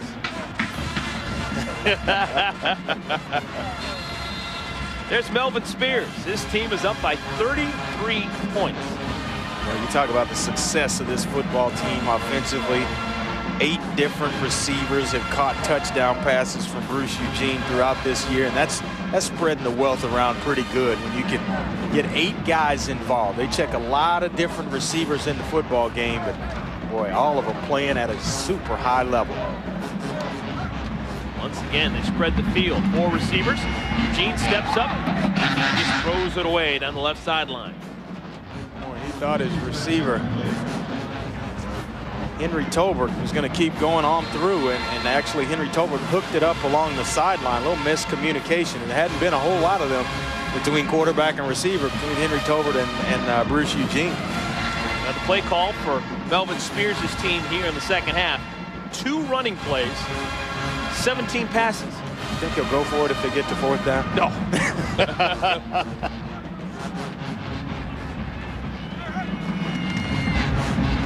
Third down, man comes free inside. Eugene steps away and throws it out of bounds. It'll be 4th down, and the punt team will have to come on for the first time today for Grambling. Bruce Eugene limping around a little bit. He got hit on a touchdown pass, a deep touchdown pass to his receiver, Reginald Jackson, and he hadn't really been the same since. Kind of moving around a little bit slower than normal. Tim Manuel has only been on the field once in punt formation, and they didn't punt. It was a fake punt, and they got the first down. So he has actually never punted the football today. We are already in the 4th quarter. Low line drive. Good punt. Good kick. Harold Dorman, backup quarterback. Say he's like Quicksilver. I don't understand why. Darts out to the 43-yard line, and that is where Alabama A&M will take over. 47-yard punt, 4-yard return. Tonight at 9 Eastern, ESPN Original Entertainment presents Code Breakers, an ESPN original movie that explores the notorious 1950 cheating scandal involving the West Point football team. Code Breakers, presented by Kay Jewelers, tonight at 9 Eastern on ESPN, immediately following the Heisman Trophy presentation. That was back when Army was the cat's pajamas in college football. 3 national titles, 32-game winning streak. Red Blake. So you're saying they had it going on? Oh, yes. They had Mr. Inside, they had Mr. Outside. Pass is intercepted. Grambling with the football. Bouncing off tacklers, still on the move. And Grambling has the ball inside the 20. Tyrone King with the pick. 4th Bulldog turnover. And things are going the way of the Tiger right now. Second pick on the part of Tyrone King in consecutive possessions. You talk about a guy that can really play the football, just a freshman, and really playing more like a senior. Guy with good size, 5'11", 185 pounds. They get some pressure on Kelsey Luke. He's trying to just force one in there. And boy, look, you see the break on the football on the part of Tyrone King. Just judges it just right, reading the eyes of the quarterback. And then here, the run after the catch. is what gets you excited about that youngster. So Eugene back on the field, and they want to throw to the end zone. Has a man. Pass is a little bit off the mark, wide out of the back of the end zone, looking for Tolbert. Jay, what's the latest on Bruce Eugene? He's hobbling around down there. Yeah, I had an opportunity to ask him what's going on with his leg. He said he got hit on the shin early in the third quarter to start off the third quarter. I asked him, is he going to be able to tough it out? He said, the only way I'm coming out of this game is if it's a coach's decision. I'm not pulling myself out. This is the last time my fans get to see me play, and I'm going to go for the gusto. Fellas, back to you. Thank you, Jay. There's his mom, Zena, looking on, and she doesn't want to see him hand that football off. No, she likes seeing him sling it around a little bit. I'll tell you, I like seeing him throw it myself. Sets the dive on the low snap. Well, you think this is a play where Bruce Eugene gets hit early in the third quarter on that shin that Jay described. You see him right there, Lieutenant Dukes right there, low around the bottom of the legs. He gets one high, he gets hit low. Malasta Hill as well in there on the tackle, and ever since that tackle, you see him right there grimacing in a little pain. But boy, he is a tough, tough customer. Yeah, Jay, he just seems like he's such a tough guy out there. Yeah, I mean, you know what happened? You saw that hit there. You know, he got twisted around, but Andre, you can attest to this. When you're on the ground and it's cold and those defensive linemen walk over you to get up, they step on your shin and you're going to be out. They're trying to get you or do something to you as much as they possibly can to make you feel it and just to try to get you out of any rhythm that you're in as a football player, especially when you're throwing the football around like Bruce Eugene. On 3rd and 16, the pass is complete to Moses Harris. It's going to be short of first down yards. You know, I've had it where, you know, you're trying to get up, you're rolling over, trying to push yourself up. The guy walk right over and just step on your hand like he's going back to the huddle. Oh, my goodness. Come on, man. Don't start the dirty tactics out here. All right, it's 4th down and 5. They're going to go for it. They need to get to the 13-yard line. I'm telling you, they can't kick field goals. They're 4 for 4 on 4th downs today. That's been a real positive for them here against Alabama A&M. To the end zone. Pass is incomplete. Almost a circus grab by Tolbert, but he just can't hang on. One of the few things that's gone wrong for Grambling here in the second half. They're up by 33. Of Alabama A&M, big 11-10 remaining 4th quarter, and Bruce Eugene talking things over on the sideline, wondering what might have been. Just threw a dart into the end zone that was almost plucked out of the air by Henry Tolbert, but it is incomplete. And Tigers will have to settle for a 33-point lead.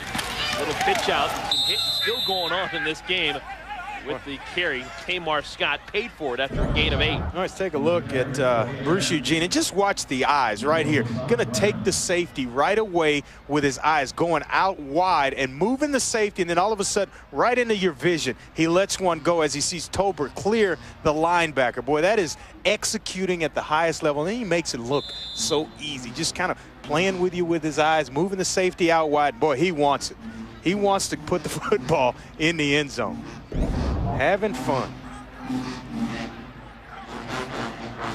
2nd down and 2, Alabama A&M. They have had a sensational season themselves. They've won 6 consecutive games. They've won 9 games for the first time in school history.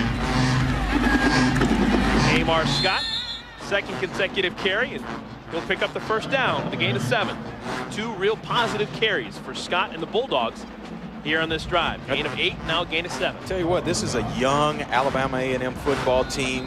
Talk about Nick Luke, just a junior. Kelsey Luke, who solidified the position at quarterback for Coach Anthony Jones. And then a young defense, only no seniors on the offensive line. The only senior in the starting lineup on offense, Timothy Robinson, and they're going to lose him as a receiver, but they're going to be pretty good for a while over at Alabama A&M. Luke throws. There is that senior, Timothy Robinson. Has it bounce off the shoulder pads. Incomplete, 2nd and 10. Greg Fassett in coverage there and shows up just in time. But I'll tell you, that's one that Timothy Robinson wishes he would have had. That's not catching it like a senior. You don't let it get to your shoulder pads or it's going to bounce off.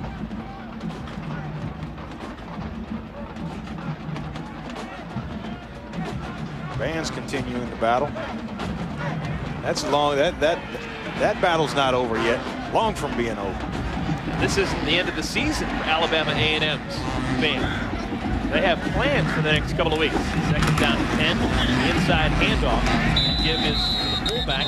Jaquez Payant is stopped at the line of scrimmage. To Alabama A&M, they have the distinction. Their team, the marching maroon and white, they're going to actually perform in the Tournament of Roses parade before the Rose Bowl. There will be just 3 universities who will send their bands out to the Tournament of Roses parade. The Texas Longhorns, the USC Trojans, of course, they're playing in the Rose Bowl, but then invited Alabama A&M. Beautiful. Good reward for a good season. Band gets to continue it on through the new year. It's good stuff.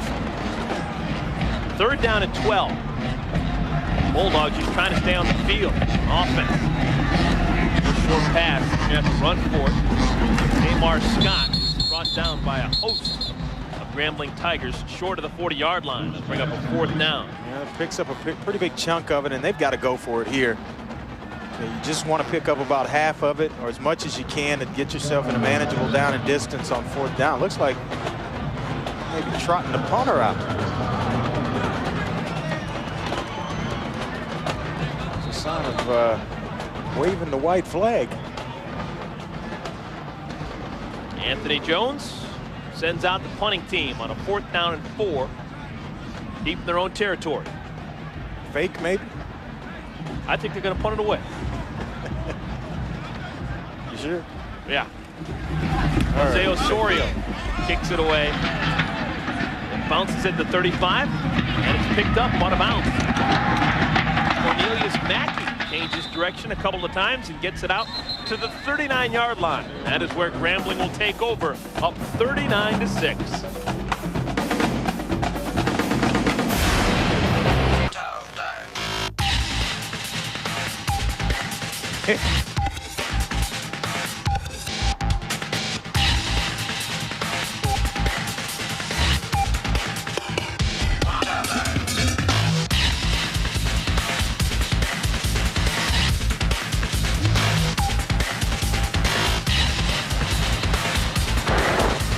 We've seen it all here at Legion Field this afternoon. Grambling State on top of Alabama A&M, 39-6. Grambling trying to win their 21st SWAC championship. 1st down and 10. Bruce Eugene still out of the shotgun with 5 receivers in the game. Throws right side, pass is complete.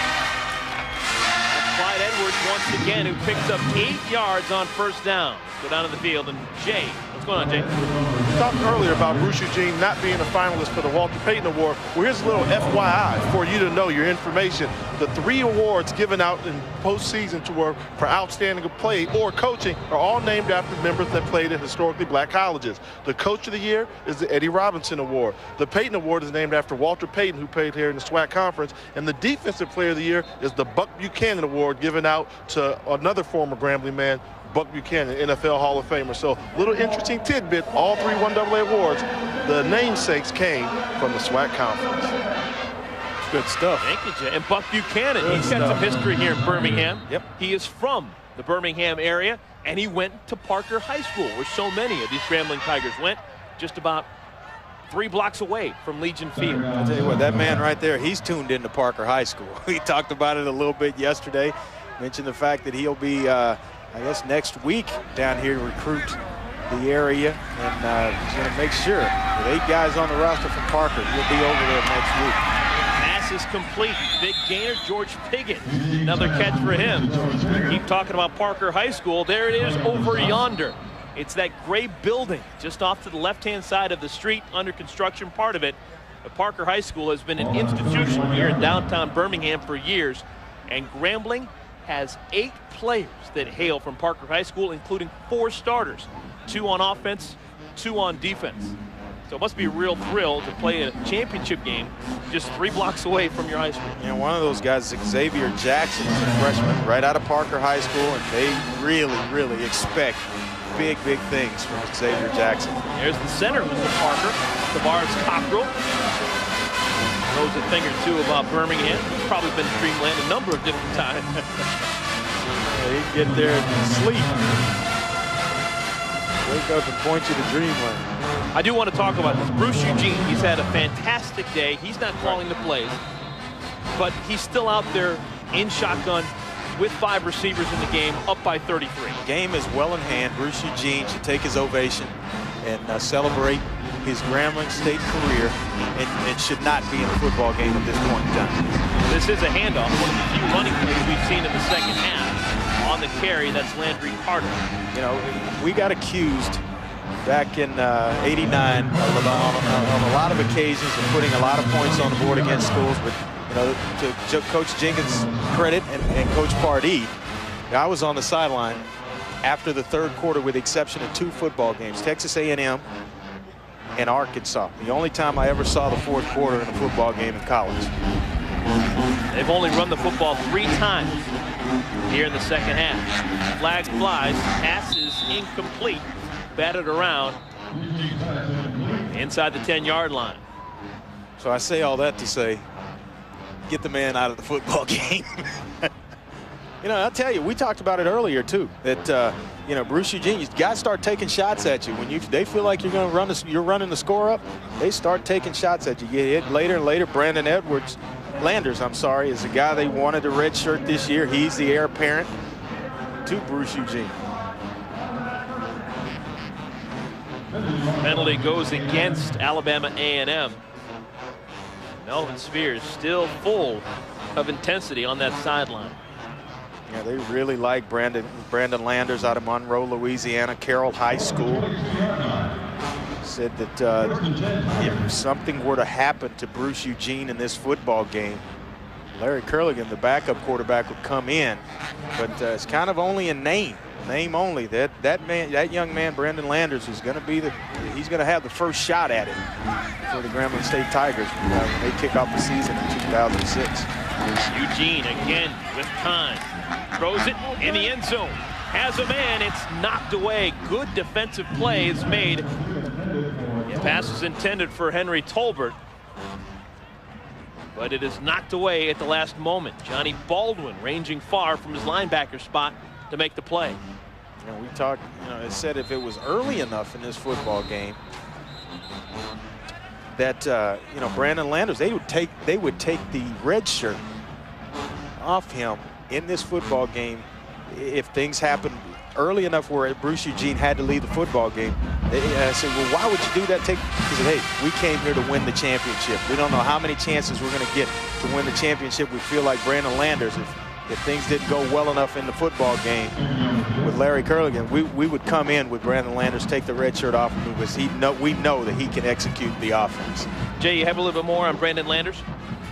Doing it sort of as a favor to Brandon Landers. I mean, last year Bruce Eugene was established as the man up for the Peyton Award and all the hype that you get when you're a senior All-American, but in the first game of the year he went down with an injury. Landers had to come in there when he was expected to redshirt as a true high school freshman coming out, and he was a college freshman. So he came in, answered the call, took some shots, and they said any chance we get to get your year back, we'll do that for you, and I think they're going to get the job accomplished. He's going to get the first crack at it. He'll go into spring practice as the starter. He'll compete with Larry Curligan, but you know, right now it's Brandon Landers and his job to lose. Henry Tolbert able to get off to the side of the field. It'll bring up a 2nd down and 10 on the 21-yard line. Again, a lot of wide receivers in the game for Grambling. They're up 33 points, and Bruce Eugene working out of that shotgun. Well, you kind of got to call it what it is right now. I mean, you got Bruce Eugene still in the football game. They're throwing for the end zone. Game is well in hand with a 33-point lead. And you got to call it running up the score. And you just got to call it. There's no purpose and no rhyme or reason why Bruce Eugene should still be in this football game. Maybe there is thinking on the sideline that because the Black College National Championship is decided in a poll. Well, 33 points isn't enough. I mean, your only loss on the season was to a 1A football team on the road at Washington State. You basically blew out everybody along the way. And you have a 33-point lead with just over 5 minutes left in this ball game. You got your ace still in there throwing strikes. He should be on the sideline. 3rd down and 10. Throws another strike. It is caught close to the 15-yard line. Catch is made by Clyde Edwards. That's going to be close to a first down. See, and this is the stuff that you get when you continue to do that. You get stuff like this when you leave guys in the football game and you are intentionally trying to run the score up. Melvin Spears wants to call timeout. Maybe get a hold, rein this game back in.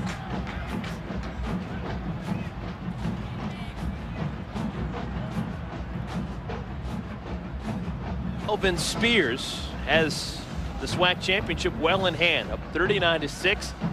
He just called timeout, making sure that his team keeps their emotions in check. Anthony Jones, his Bulldogs of Alabama A&M, they've had a fantastic season, 9-2 on the year, winning the SWAC East with a 7-2 mark. They're on a 6-game winning streak, but right now they're having a real difficult time against Grambling, and Grambling continues to throw for the end zone. And Jay, you have a thought of why possibly they're still trying to get touchdowns through the air. Yeah, they actually just announced it over the stadium PA system here that he needs one more touchdown pass to break the record with Willie Totten, who we interviewed earlier in this broadcast, for the NCAA career touchdown record. And he also needs one more touchdown to set a single season SWAC touchdown record, which has been standing since 1984 at 56. So they're going for the record book right now, and that might have been one of the reasons why the timeout was called. I know they had a little melee on the field, but they might have called timeout to get the right plays in order too. But, you know, one thing about it, I'll tell everybody this, the same things that make you laugh will make you cry. You may not have Bruce Eugene 2 or 3 years from now. And somebody's going to remember it. Absolutely. I tell you what, it puts a bad taste in everybody's mouth. It puts a bad taste in my mouth when he's already in the record books. And what's wrong with being tied with a guy? Why do you have to break it? And especially in this manner where you're rubbing it in the face of college kids. I mean, it's amazing to me that Bruce Eugene is still on the football field. First down at 10. Ball on the 12-yard line. Eugene wants to throw. Has a man. And he doesn't get his touchdown. Henry Tolbert back on the field. Drops what would have been a sure touchdown toss.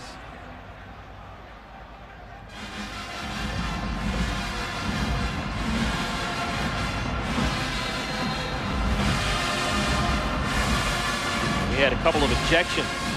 Guys get too physical on the field. For Alabama A&M, Jonathan McConico was ejected, and for Grambling, that's Reginald Jackson. Yeah, you just get all the extracurricular stuff when guys feel like you're running it up on them. Game is well in hand, 33-point margin. 2nd and 10, and there's his touchdown.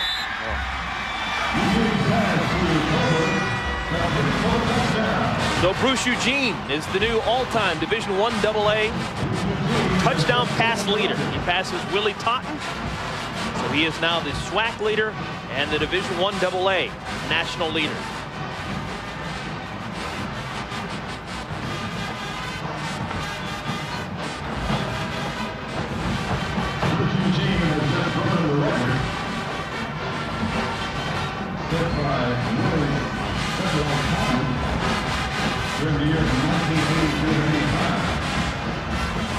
So Grambling now on top of Alabama A&M by a 45-6 score.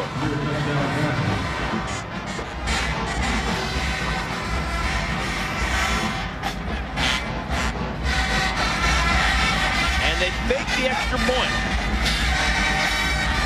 And they do not get it.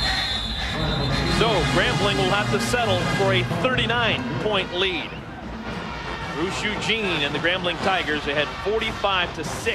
Henry Tolbert now with 4 touchdown catches. Well, we take a look at the Bruce Eugene touchdown pass here. Just Tolbert's going to come wide open. I mean, just in space, in between zone coverage.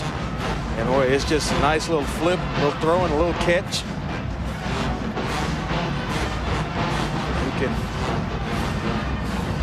hopefully, now that the record is in hand, look for Larry Culligan to come into the football game for Bruce Eugene. We'll give it a standing ovation.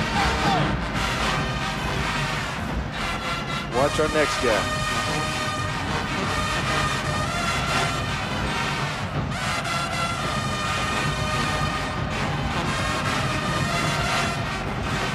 The Grambling Tigers have had fantastic names. play in their program over the years. Charlie Joyner, Buck Buchanan. But Bruce Eugene, in terms of quarterback play, is going to hold virtually every one of the passing records. I'll tell you, it's been a fabulous, fabulous career for Bruce Eugene.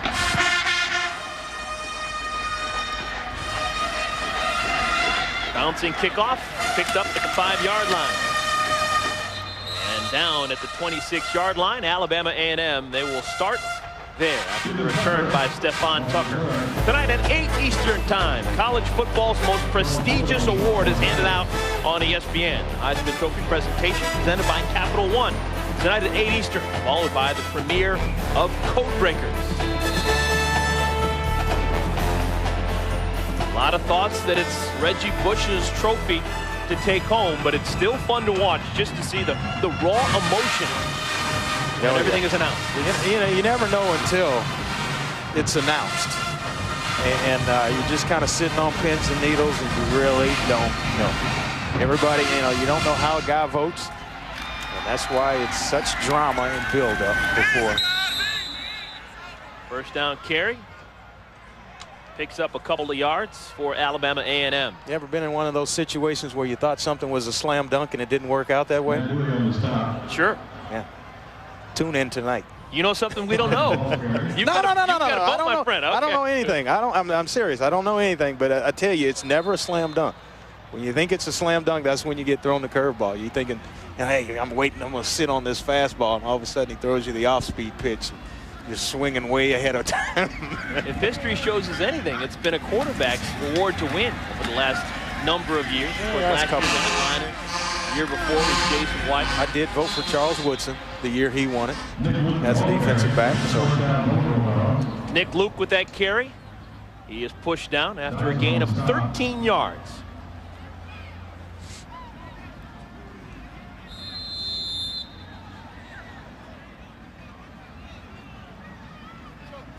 Alabama A&M, they have been this SWAC championship game on 3 occasions now. 2000, 2002, and 2005. Each and every time they've had to play the Tigers of Grambling, and each time Grambling has took it to them.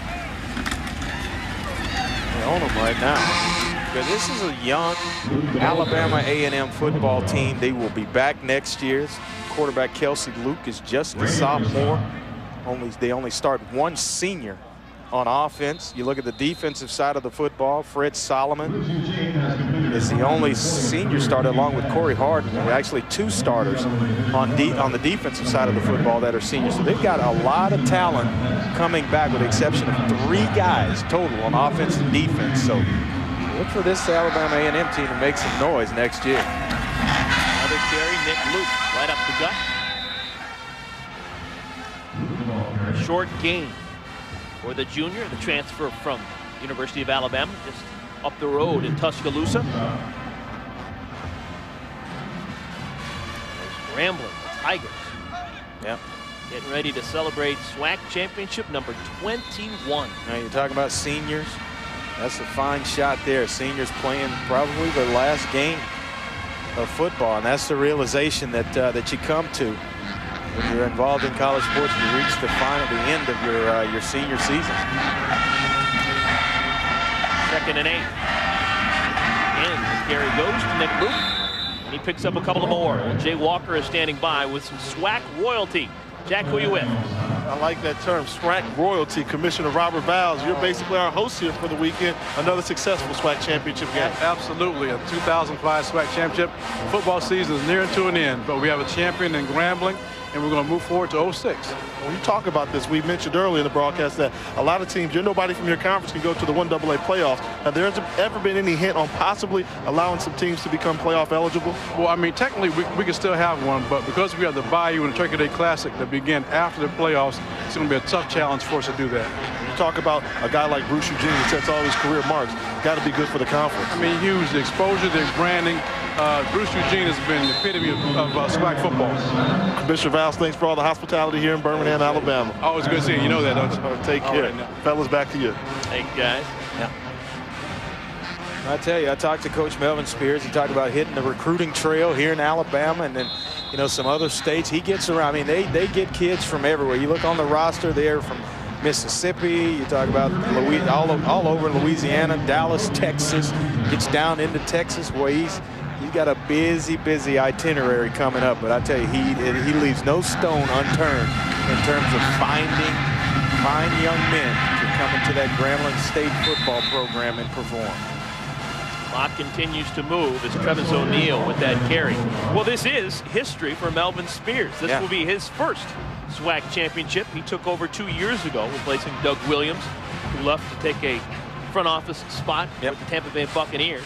So only 3 men have ever won SWAC championships at Grambling. Of course, Eddie Robinson won a bushelful. And then Doug Williams, longtime great quarterback, won his share.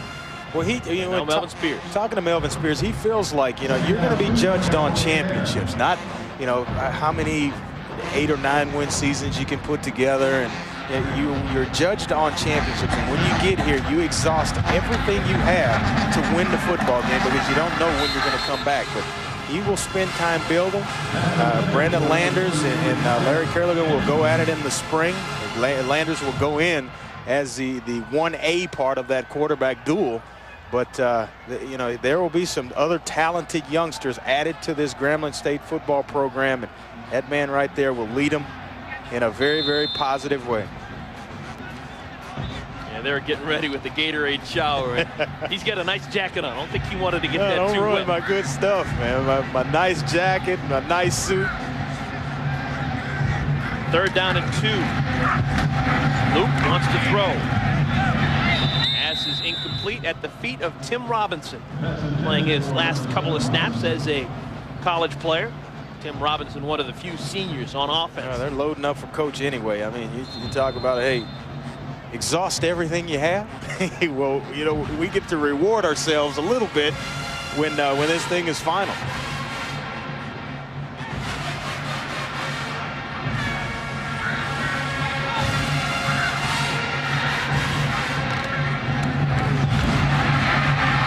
Fumble on 4th down, and Grambling is going to recover.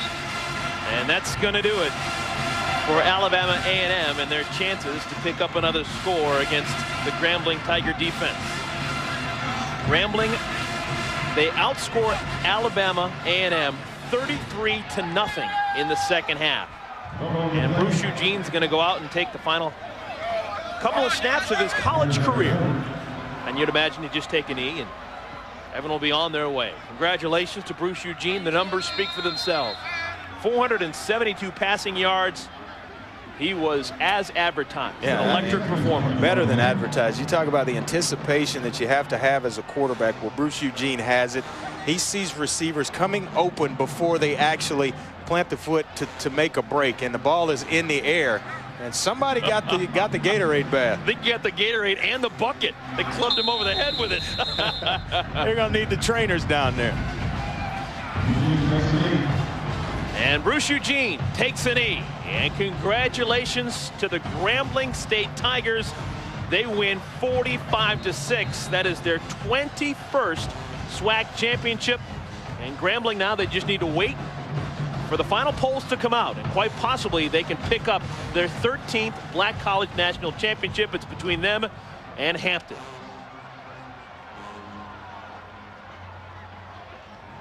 Coaches meet, good exchange. So, once again, our final score, 45-6. Grambling wins the 2005 SWAC Football Championship. Coming up next on ESPN Classic, it's Who's Number One? The most memorable Masters moment. This has been a presentation of ESPN, the worldwide leader in sports. For Jay Walker, for Andre Ware, and our entire crew, I'm Eric Collins saying good night, everybody, from Birmingham, Alabama. Sure hope you enjoyed it.